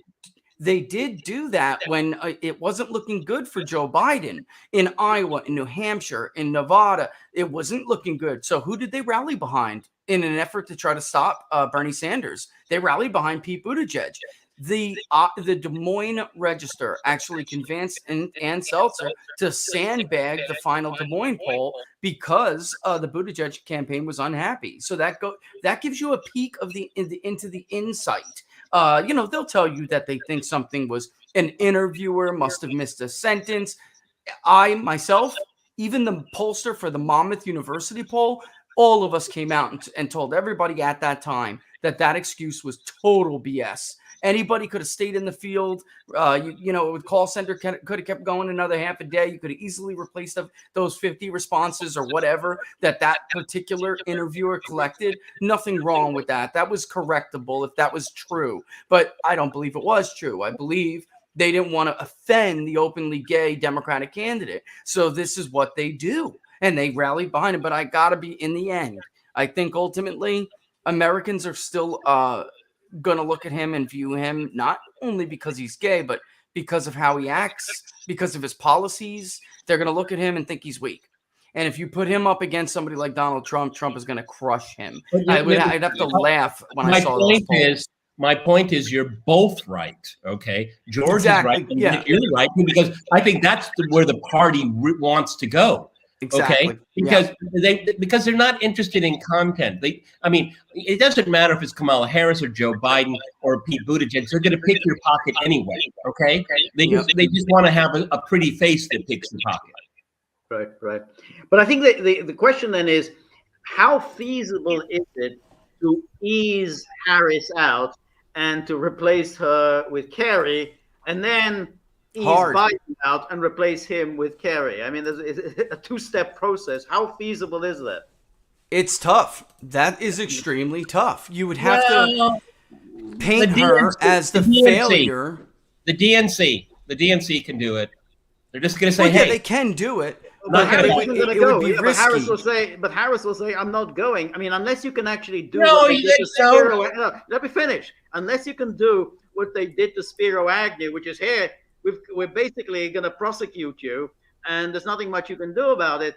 And then that got Spiro Agnew out. But I don't know how you can get Harris out if she doesn't want to go. FDR dropped his at the election during the election campaign. That was the and FDR was popular. What I mean by it's tough is that it's politically risky because you would essentially have to paint the entire administration as a failure, and you'd have to say, look, we just got to. It was them. It was a matter of competence. It wasn't a matter of bad policy. It wasn't our fault. So we just got to get rid of them. We got to replace them. It was these individuals were the problem. And it's hard to do that. Like, people believed FDR and they loved him and he was like their daddy, right? If this nation ever had a father or close to one, it was FDR. Rich, and let me throw this at you, okay? If 5 years ago I would have said the Democrats would come up with this idea that Trump was a Russian spy, okay? That's true. Come on, you guys. Look, first of all, it's point made. It's a misnomer thinking it's hers if she wants it. No, that's not true. Okay, it would be difficult to deny it to her, yes, but it's not her birthright because she's vice president now that she's going to be vice president in the second administration. Or no. I'm not saying. She's not in a safe position. No, but we're not talking about what happens during the election campaign. Absolutely, if it's during the election campaign or preparing the election campaign, yeah, you can easily ease her out. The question is, right now, we're talking about at the moment, how feasible is that to get rid of her? I mean, the point about Spiro Agnew was that this was only in the first year of Nixon's second term, and they pushed him out because they sensed impeachment was coming. What they need, it's nothing until 2024. You can't get rid of her unless you have pictures, videos, and bank accounts. Yeah. and I was just gonna say too that I think that we have to remember that Democrats are becoming the hierarchy party. And that's weird. That's a change because it used to be that Republicans were very next in line. Now Democrats are that way. Yeah. And she would make that argument. It's my turn. You know what I mean? No, That's I think the way. That will definitely be her argument. On the other hand, I mean, look what happened to Dan Quayle. I mean, Quayle could have been, hey, it's my turn. I was the VP. You're an idiot. Goodbye. But in '96, he just didn't have a shot. I mean, I don't even remember, what happened to his campaign. I know he ran in '96, but it collapsed almost immediately. So, and the Republicans certainly had a hierarchy, but in that case, of course, Bob Dole had a kind of higher up in the pecking order than Dan Quayle.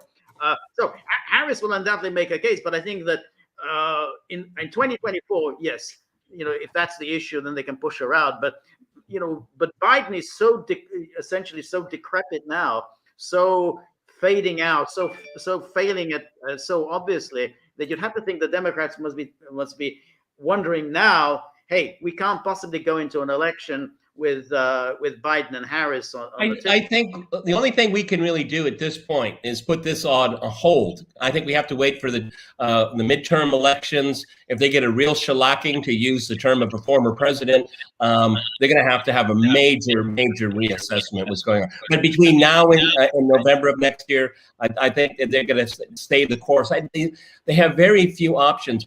Richard, I have a question for you. What is it going to take for Biden to dig himself out of this? I mean, I don't see a way. I don't see a way. Historically, that's a good question. Go ahead. Oh, I was just going to say that's a good question. I was just looking while you guys were talking, give some kind of a historical comparison here. Kamala Harris is actually lower than Dan Quayle, which is incredible. I swear, it's in the American Spectator, quoting Gallup, and now CBS YouGov, and she is actually lower than Dan Quayle on favorability and approval, which is just incredible. And that really does underscore the question you just asked, Peter. I don't think there's another comparable presidency that we could point back and say this guy turned it around and he survived. This guy turned it all around. I just don't see it. And especially because we're not coming out of recession here. It's not like he got handed a recession and now we're coming out of it anytime soon. We're going into it deeper. I mean, anyone who can read a chart can see that he did this. Joe Biden did this. His presidency did this. We were digging ourselves out when Donald Trump was running for re-election. All of these numbers and indicators were essentially back on track. Housing, many of the housing indicators were even exceeding pre-shutdown levels. Employment, He did this unemployment. to us. That's right. And with these kinds of numbers, there's that economic confidence index. Here's the gold is the main index, blue is the current, and then the red is the future. And that, or I flip-flop that, excuse me. But the bottom line is we're not going anywhere. This is it. This is our reality. And I don't know how you've lost confidence that people expected you to do certain things. You lost their confidence to be able to get them done. You made impossible promises, and that's all you were riding on. I'm going to stop the pandemic. No, you're not. He said, I'm not going to shut. This was his response during the debate. Donald Trump looked at the American people and said, he will kill your economy. He will shut down everything, and we will crash. And he looked and he said, I'm not going to shut down the economy. I'm going to shut down the virus. That was never possible. It was an impossible, a promise to make. He was supposed to be the even hand, put us back on track in the world. People were going to look at us better. It was nonsense. And if he failed, he has failed, and I don't know how you can fix it. I just don't know how. The way you can fix it, obviously, is you manufacture some kind of a foreign policy blunder, easy victory. Crisis. I don't see where you can get one. I mean, we've been talking about possible crises that he could get involved in maybe Ethiopia, Myanmar, or somewhere like that. But there aren't any obvious candidates in the way that Bill Clinton kind of seized on Bosnia and then subsequently Kosovo. So it's hard to see what foreign policy successes that he might pull off. But traditionally that's been a great one for presidents to recover. Yeah, that's George, you nailed it. I mean, there has to be some kind of crisis. And I read this interesting piece the other day, it was actually not the other day. It was during the 20th anniversary 9/11. So, over a little over a month ago now, I guess. But it was asking, would we even unite if that were to happen? So here's the Biden. Very good. Here's the Biden administration flailing. They were hoping to get a photo op here with Afghanistan. Instead, they got, it may have been the death knell on his presidency as far as his legacy goes. It may be he never recovers and it's over for him. But they were asking the point. Normally, like George said, it would be some kind of crises that would come in and the country would forget and unify around the leader. Would we do that now? I don't think so. Well, it's really interesting because I think that I put out. I've almost completely stopped using Facebook, but I think the last time I did, I put that image of the night vision image of the soldier getting on the plane, the last soldier, and I've thought a lot about that picture, and I don't think it's my opinion that Afghanistan will not weigh all that much as we go into the midterms, but what will weigh is that picture. Yeah, and that's it's more of an image affirmation. Yeah, right. It's failure, it's weakness, it's waste, and then it creates a lot. And then you have, again, if you look at the 2016 election, when you have veterans and active serving people in the military, they tipped some of these districts here in favor of Trump. Yeah. Okay. And so you're going to have a constituency, maybe not particularly large, but could be strategic. And that is it's the image, like how they shamed us, how he shamed us. Yeah. Because I don't think it's Afghanistan in and itself. Okay. Because if you think about it, gentlemen, that war went on for 20 years. We only heard about it for the last 3 weeks of the war. Right. No, I think it's a very good point about weakness and ineffectuality. And I think that's why the American people are just coming to dislike Biden. Yeah. Because he's sort of weak and rather nasty as well, with all his attacks on the unvaccinated and the general mean-spiritedness, which he always was. I mean, but at least he was able to mask it with his kind of avuncular air. But Americans don't like a weak and ineffectual looking president. They want a president who seems to be In charge. Bill Clinton, whatever else he was, he had a certain swagger about him. Yeah. He did. I don't think he was much of a president, but when he appeared on stage, he had a certain arrogant swagger about him. Biden doesn't. I mean, he just sort of wanders in, wanders out. I don't think Americans kind of identify with a leader like that. Lord, you remember? I mean, and I absolutely have contempt for George W. Bush, absolutely to the core. Me too. But when he was when he was in right after 9/11, when he was at Ground Zero and he was with those first responders with that megaphone, that sticks in people's head to this day. To this day. Okay. Whoever what these is Joe buildings have? down, whoever Well, knocked these buildings down will hear all of us soon. Yeah. See, you proved my point. I knew it like back of my hand. I remember that speech like it was yesterday. Right. It was the zenith of his presidency. He never was able to control that. But that scene when he was down right there on Ground Zero, right in the rubble, and he was just standing with his arm around the firefighter. Yeah, absolutely memorable. The thing is that I have absolute contempt for postmodernism and all this wokeism and all this. But, now I'm going to get really wonky with everyone here. But go back and read your Max Weber about about charisma. It means a lot. Okay? Yeah. And they want to dismiss it. In the postmodern world, you can't have that. Charisma is an illusion, and it's some derivative of religion and all. No. Charisma is if you have it, it's all you need. I'm serious. If you got it, it's all you need. Well, I agree with that, but I think that what is important is to exude competence. For instance, Richard Nixon didn't have any charisma, but he exuded competence. No one ever questioned that he was a very competent and effective president.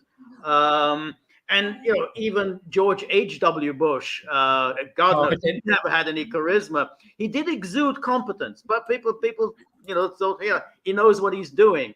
Yeah. But when but these days, Biden, he neither has charisma nor does he exude competence. So the worst of all worlds. And now, and I'm not a big fan of the Quinnipiac poll. You guys know that. We did a whole segment on whether or not they're attempting to retool, because I looked at that approval poll last week. I thought 38%. Oh my goodness. I went in there to see if they were doing something differently or just pandering, right?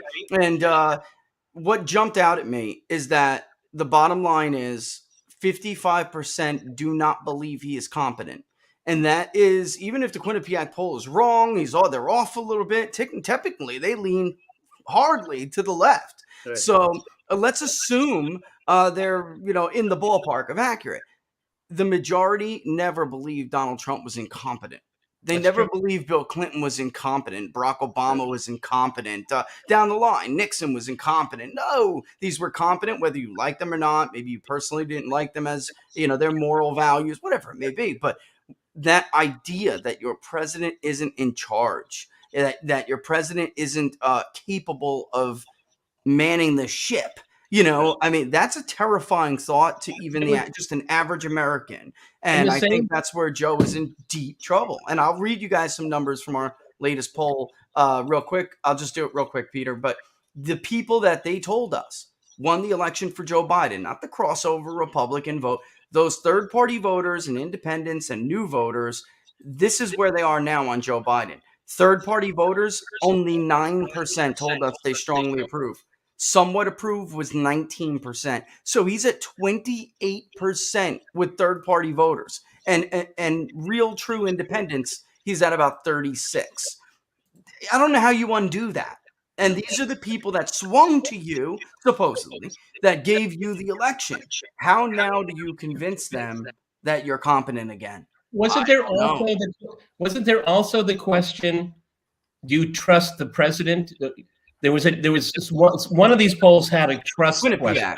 Yeah. I think they did do trust. Yeah. And you know what? I can pull that up, actually. Let me see. I know they changed their you know what? I'll pull it up right now if you guys give me a second. They changed their URL for some reason, and it doesn't redirect to their new URL. And my browser always wants to go to the old one because I've been doing that for years, right?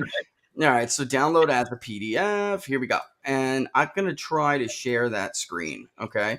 This way we can go down and look at it. National release, October 6th. This is it. Okay, so let's see. You guys can see it, right? There it is. So this is Quinnipiac. I know it's really small. I can zoom in probably. Yeah. Good. There we go. Okay. All right, handling of the issues. Where is trust? He has good leadership. Okay, is he honest? Okay, All right. there we go. Yeah. 44 yes, 50 no, and that was flipped 51-42 in last April. And guys, it's easier to flip it negative than it is to flip it back positive. Yeah. Yeah. You know, that's a very interesting one. Is he honest? Because he, that was how he sold himself. He's the regular guy, regular Joe, lunch bucket Joe. He's the one who's going to, put his arms around America, after all the terrible divisive years of Trump. If they don't think you're honest, that's a serious problem for him. Yeah, just ask an ex-wife and an ex-girlfriend. Trust is a big issue. Right. Yeah. And with Trump, they always thought he was a strong leader, and look at this. Has good leadership skills, 41 yes, 56 no, and that's flipped from 52 to 44 last April. And then there below that's it. This is just the death knell. 55 say he is not competent.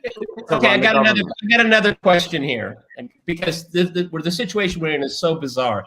If you look at what's going on in Washington with the infrastructure bill and reconciliation, it's all focused on Pelosi and Congress. I mean, where is Joe Biden in all of this? This is so weird to me. Okay, so this was my speculation, because we're in such weird territory.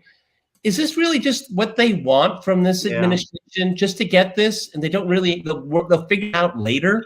I mean, is this really, that's their goalpost. We just need to get this done, and then we don't really need him anymore. I mean, I don't know what that's supposed to lead to, but I tend to think that he's like disposable to them. I mean, there was a congressperson when he visited the Capitol. Why did he come here?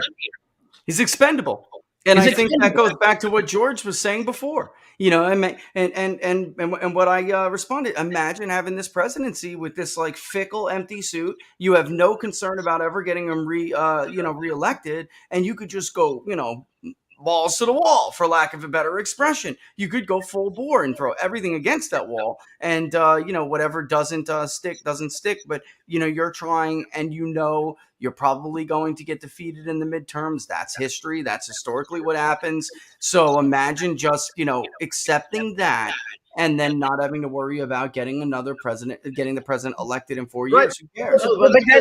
That's a very good point, because he's expendable. Once you enact these government programs, they are awfully difficult to get rid of. In other words, if crisis you and Leviathan, welfare, essentially go back to aid to families with dependent children, and all of the others, free college and so on. The next president is going to have a lot of problems trying to go back on these things. I mean, and that's why like immigration. Once you give immigration amnesty or some form of amnesty, it is awfully hard to take it back. So that's why it does make sense to say, okay, well, let's just throw everything at the wall, because it's going to be very, very difficult to change these laws by the next president.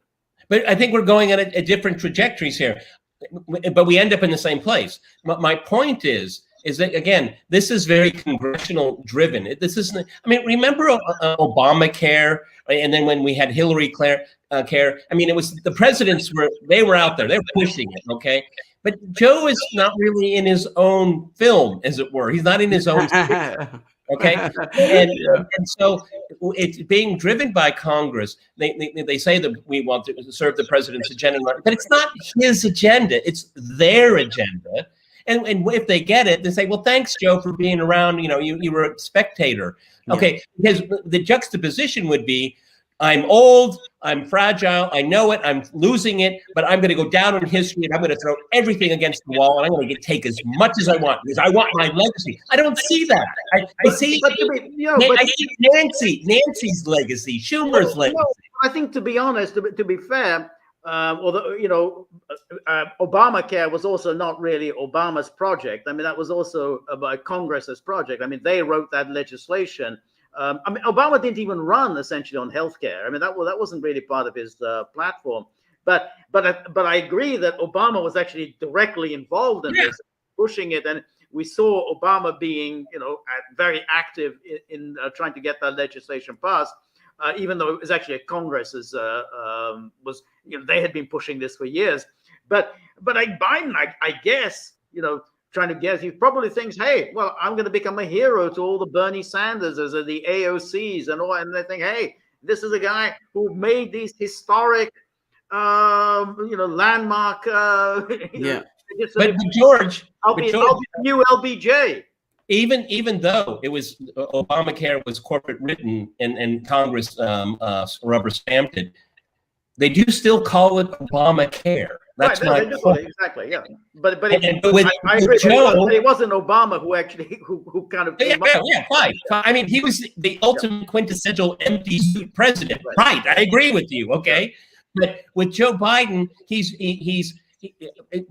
Obama did it for ego, and he would do anything to be famous, because I guess TikTok didn't exist then, but he's going to be the TikTok former president, okay, and he's got what he's wanted, okay. But Joe Biden is a totally different kettle of fish here, okay, because we have to ask obvious but sad questions. Does he even really know what in his name is being pushed? And that's why all of it has gone over to Congress here. So again, he was the accidental president, and he's now the expendable president. And now we have to deal with the Harris problem. I think that's the summation. Peter, I think what it comes down to is that it is what Donald Trump said it would be on that stage. And he turned to him and he said, Joe, you're going to get railroaded. They're going to run right over you, Joe. You're just going to be a tool. You're going to be a vessel. That's it. And and you could tell, because Joe, as you guys know, he is not a nice guy. That was a load of crap. He's a nasty man and always has been. He got personally offended by that and tried to respond. And, I'm my own man. He tried to do that. But I think the shot landed. Donald Trump was making it, clear, like, he will not be, the one running this ship here. It's going to be the Bernie people. And he was using Bernie's name as a way, and I get it, as a way to scare voters. But I think his point was right. And it's been proven, it's borne out here now, guys. It's borne out. He didn't write all those executive orders the first day he got in and that he signed in the first week. That was all right. I mean, he didn't even know what the hell he was signing. And that day, my madam producer, you remember that? I said, look, I've seen a lot of people come and go in this office and sign in an executive order day one. They always got something in the queue. You could very plainly see he had no idea what he was signing. And then a couple of days later, the audio came out. And that is, in fact, what he was saying. He was like, what is this? What is this? And they were like, don't worry about it. Just sign the damn paper. I mean, it was a real low moment, but I think it's a moment when you just, oh man, Donald was right. This is how it's going to go, and he's just going to be this tool. It was kind of reminiscence of the famous Emperor Franz Joseph of the Habsburg Empire. That he had absolutely no idea what he was signing. It's a legend has it that he would be given a serviette, which is the kind of thing. So he would just sign the serviette, and whatever was given to him, he would just sign it. He had no idea what the hell he was signing. He was so old by then. It's it's tragic though, because we're not. There is no other president, I don't think anyway, where we could go back and even Reagan, they mocked for not having full control of his faculties later in life. I don't think anybody would argue that Ronald Reagan didn't know what the hell he was signing on any given day. I just don't. I can't point back to another president, guys, and say, "Oh, look. Irrespective of how you feel about the Reagan presidency or about him as a person, anyone that gets on anyone that gets on a stage wanting to get votes invokes Ronald Reagan. No, I mean Hillary Clinton. It was amazing.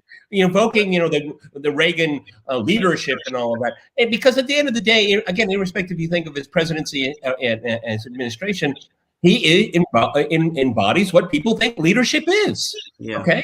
Right. Very and true. everybody wants that shine, that glow. Right. Yeah, no, I think that's a very good point. Because he had the knack, which very few people have, which is to make people feel good. Yeah.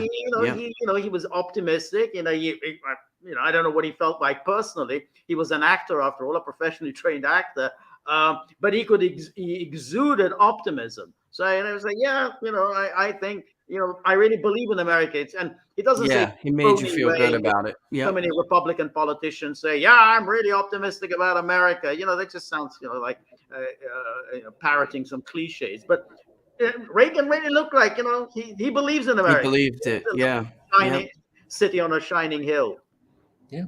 Yeah. And I think that honestly could have been a gift that Donald Trump could have leveraged a little bit better, because one thing he was really good at was being a cheerleader for America. He was very good at it, and he did make people feel good, or he made them feel like it was okay to want to feel good about being American. And I think that was the secret to his economy popping off the way it did, which is that he knew the secret. Americans will do it. Just get out of the way and give them the space to breathe, give them the confidence that you're gonna let them do it. Don't make them afraid that you're gonna be in the way, that you're gonna be an obstacle. And if he was a little bit more like the Gipper, where he wasn't always so confrontational, I think that could have been a gift, a beautiful gift that he could have leveraged.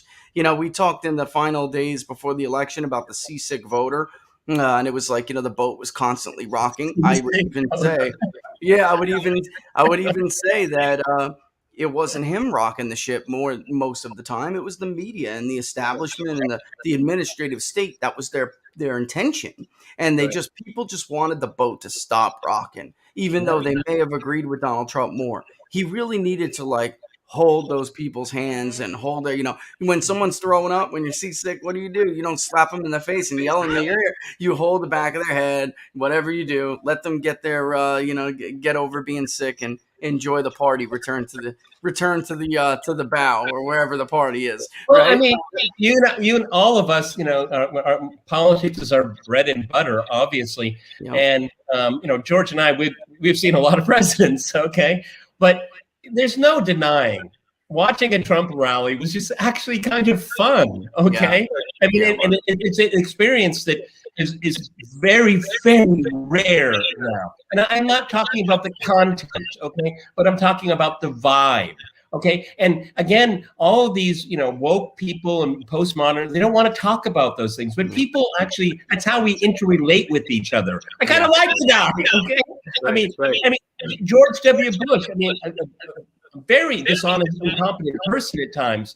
But the number of people, I met some Texans. I was living already here. And I just said, what's this guy like? I mean, he's a governor. And he said, he's a guy you can have a beer with. Yep. Okay. Yeah.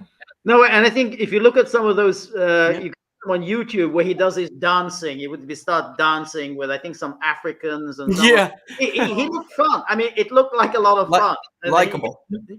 Exactly, likable. But that's the thing about Trump, because Trump in many ways kind of embodied the best of America, which was a kind of a can-do spirit. You have a setback, boom, you bounce up. Which is. It's so unlike anyone in the rest of the world, where you have a setback and, you go into depression, suicide, and so on. But Trump never did that. Okay, well, setback, boom, I'm already on to the next project. And, he has had a lot of setbacks. I mean, in his business world and everything, in his marriages and so on. But he was always optimistic. Okay, boom, I'm on to the next thing. I'm not really good about it. Yeah, I'll be back better than ever before.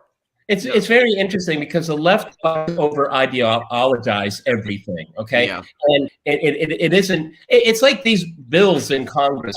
I mean, we're political guys, but I mean, I don't really know much about what is in those bills. Okay, there's no communication of that whatsoever, and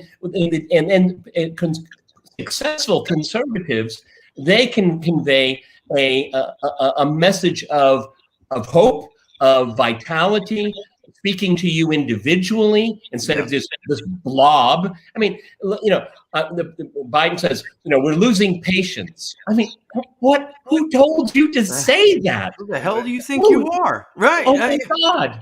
Right. I mean, and I will say, I'll say this, because we're coming up on that time. But the other day, I don't know, maybe it was like 4 or 5 days ago, I'm looking at Twitter and talk about over ideology. I think what it is that their ideology never stops. I think Well, it's just it's junk. It's yeah. junk. And they're on Twitter celebrating the hashtag Trump is broke, which is like, how much money did he lose during the White House, and his business interests are suffering now because of politics. This is a man who never took a paycheck for this job, knew he was going to lose billions. And they're celebrating that. They're celebrating the first man never to take a paycheck, losing money for being president, for serving as president. Meanwhile, they have no problem with let's be honest, with like a loser figure like Barack Obama. His students didn't even like him, guys. I mean, he was not good at anything he did, becoming an uber rich Martha's Vineyard resident for doing nothing other than being president. He did not. His wife had a no-show job at a hospital, some administrative job at a hospital, and got a seat on that board for nothing. It was a no-show. Here's I'm going to stay in my lane and be careful, but we all know what that job was for. I mean, it's not because she was very good at her job.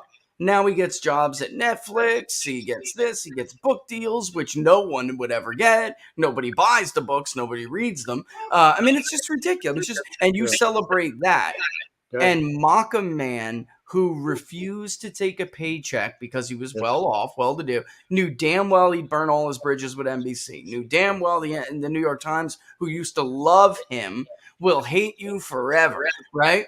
All of this, is going down the drain. It's just a different state of mind. You made me think about that. And what's interesting also, Richard, just following up on that, is that these are also the same people who have been peddling the notion that he has been getting rich being president, that he's so corrupt. He's been using his office in order to get rich. And then they find, he's actually lost money. Yippee!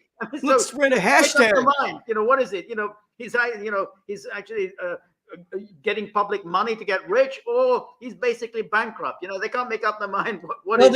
The oddity so true.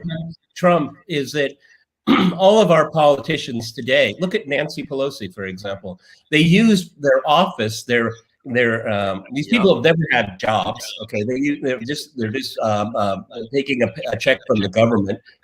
Chuck Schumer's never worked a day in his life. Yeah. And all of these people, they use public service to get to the end point of celebrity. And the only thing Nancy Pelosi probably regrets is that she finished when she was 80, okay? 60, okay? Because look at the trajectory of all of them, to become a celebrity. But Donald Trump was a celebrity before he got into politics. Yeah. Okay? Yeah. He did it in a very different way. And so, that's one of the huge juxtaposition, because Barack Obama has kind of established a new gold standard. Become president. Well, I guess that's okay. You'll get a plaque or something like that. But Netflix waits for you. Wow, you made it into the big time. Yeah. But what they've done is they've degraded public service so much. Okay, Nancy Pelosi. Who would have known? She does better than Wall Street. What a financial wizard she is. And so many other members of Congress, they beat the market every year. Amazing. Right, yeah. That's right. I mean, you actually, incredible. You remember on 60 Minutes when she was asked by one of those guys about, hey, how did you get to be, there was a piece of legislation that was coming up, and then you did this, and then you got rich. She got really angry. Yes. Raises any questions, which was obviously what it was, insider trading. Boom! How dare you bring up anything like that? But boy, go ahead. I was just gonna say, George, she always did. I mean, now because the media has let her get away with being this queen of mean for so long. Just yesterday, this reporter said, look, we did some polling. We see some other polling, and really this is not popular, what you're trying to do. And the vast majority of Americans have no idea what's in this bill, and it's unpopular. Don't you think that you're doing something wrong with messaging? Shouldn't you do more to educate Americans on what's in the bill? Already a skewed, terribly biased question, but whatever. She snaps back at this woman. Yeah. no, what you should be doing more to sell this bill to the American people. Yep. And not even a whiff of the reporter coming back and saying, Madam Speaker, that is not my damn job to sell your legislation. I mean, but she's been getting away with so much for so long. She has the audacity to make a statement like that.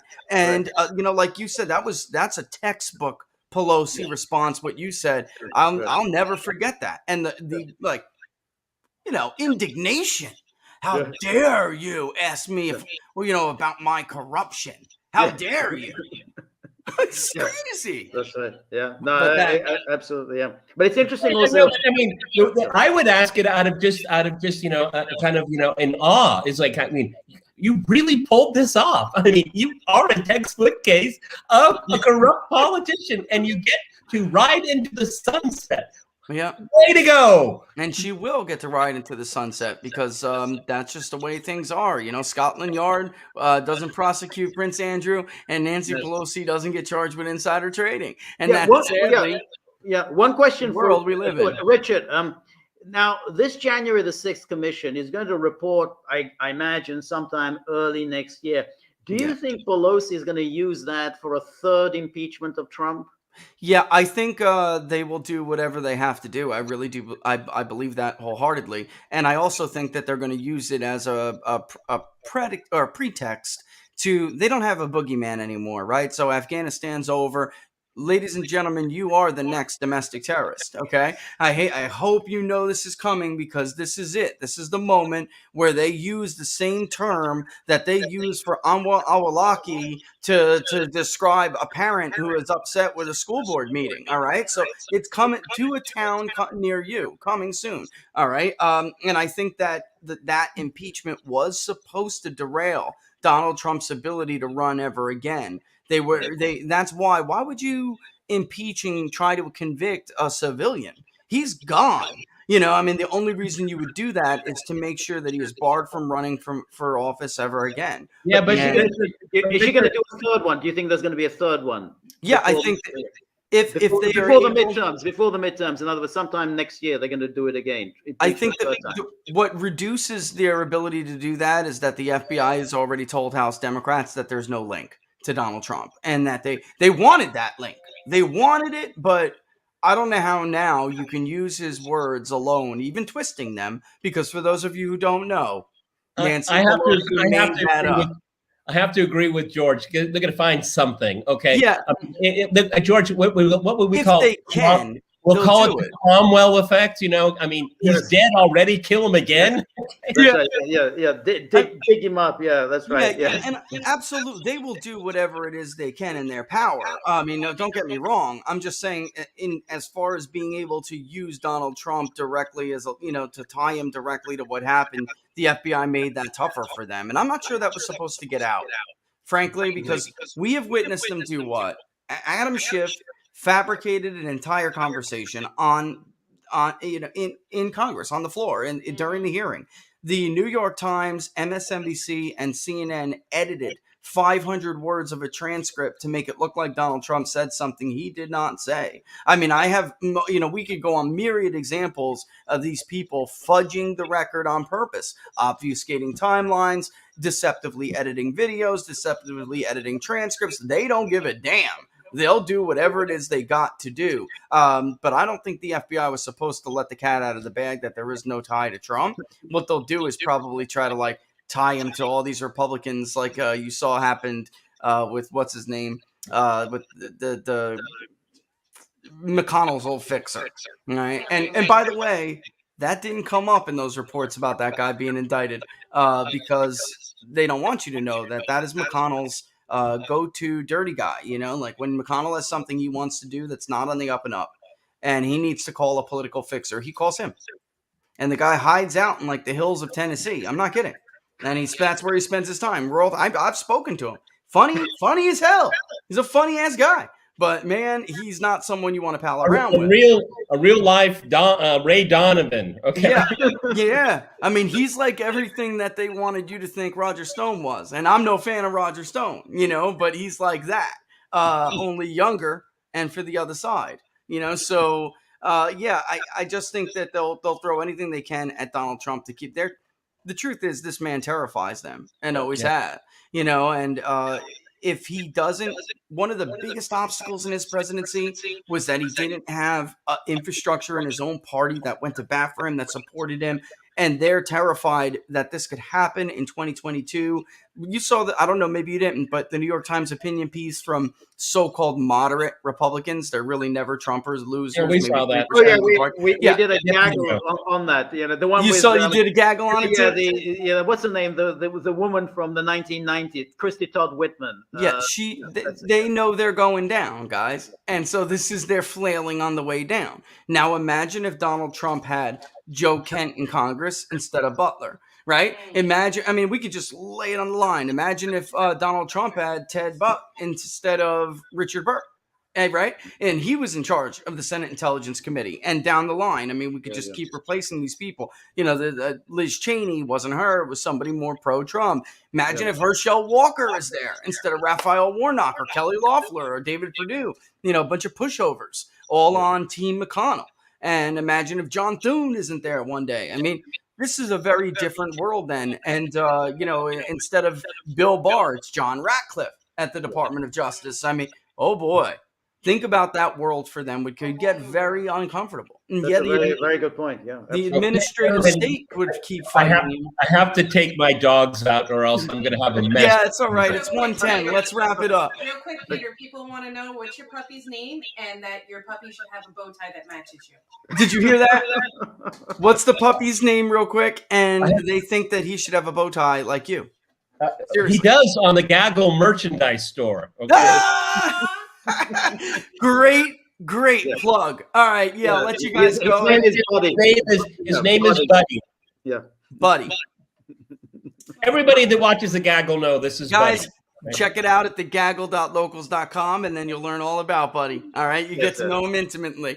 All right, guys, as always, thank you for joining. This was our 200th show. I'm glad to share it with you guys. I really had a good time, as always, and we'll see you soon. See you in a couple. It doesn't get any better than this. Yeah, exactly. You'll be our guest next time. So sounds good. Yeah. Looking forward to it. Thank you, Richard. Doesn't get any better. All right, all the best, guys. All the best. Bye, Peter. All right, I'm just gonna say goodbye real quick because it is the final 200th episode. So that was Peter and George as always. That was the second time of us having Peter and George on Inside the Numbers. We have been on twice with them. Now it's our turn to go on the Gaggle. I really enjoy these conversations. I hope I helped to fix the echo a little bit there halfway through. But great conversation as always.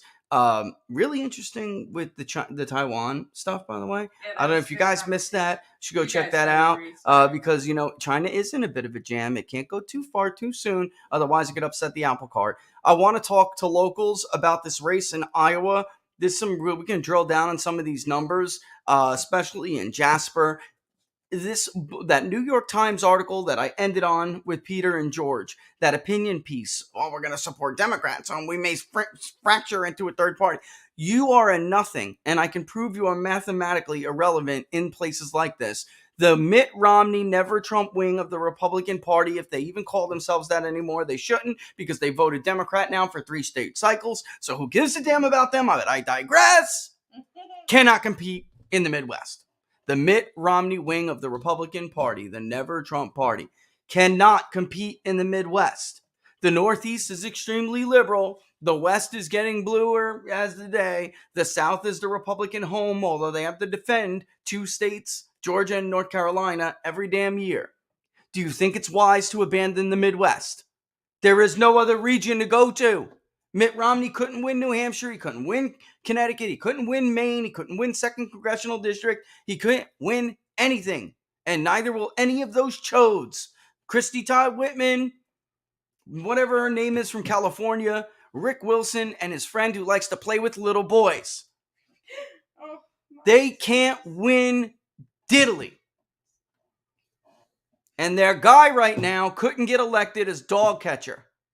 They may have won the presidency, but it's a failure presidency, as Peter and George and I just explained for 2 hours.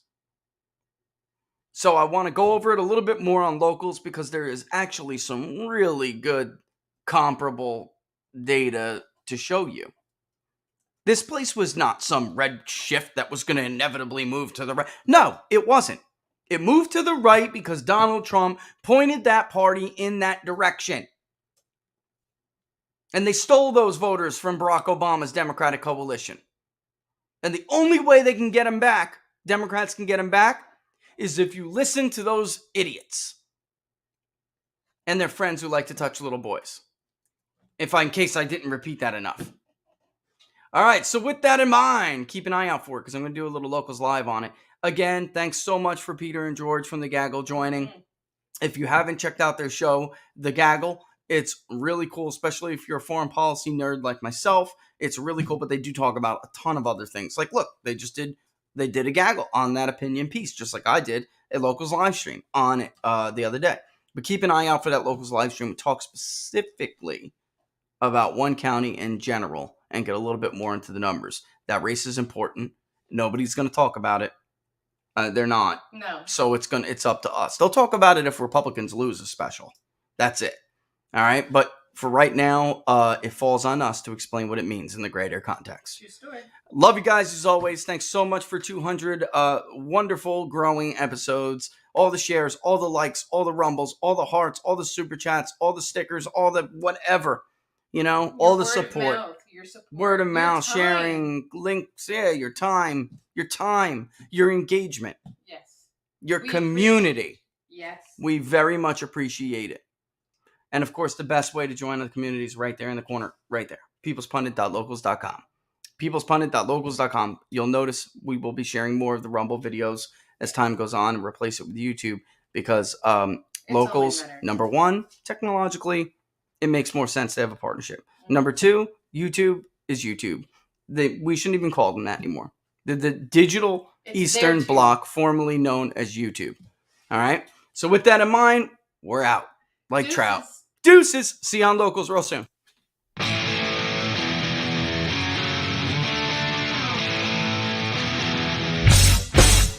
How much you wanna bet that I can get you back inside your head before the summer ends and spread a little love. Just for a little fun, I'll make you come back to me before the rise of every sun. Baby, it's meant to be, I know you got a man, but he don't understand. You're gonna be a heartbreaker. You're such a love taker. So just suck me in and you can toss me like a cigarette. 'Cause I just wanna be a bad habit, yeah.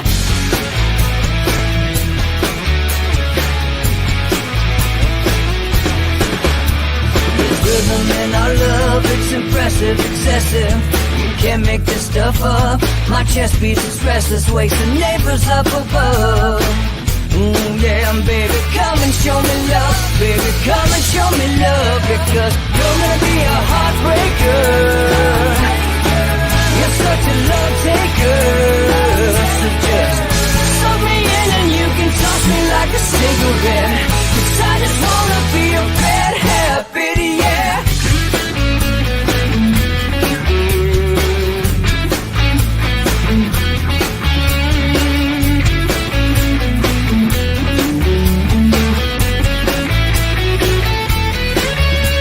We can get on a plane and take a one-way ride. Steal us away to find a place we can hide. It wouldn't take much to spear for knives to give in to the need and leave it all behind. 'Cause I know that you know that I know that you want me. You told me, now show me, come blow me away. 'Cause I know that you know that I know that you want me. You told me, now show me, come blow me away. You're gonna be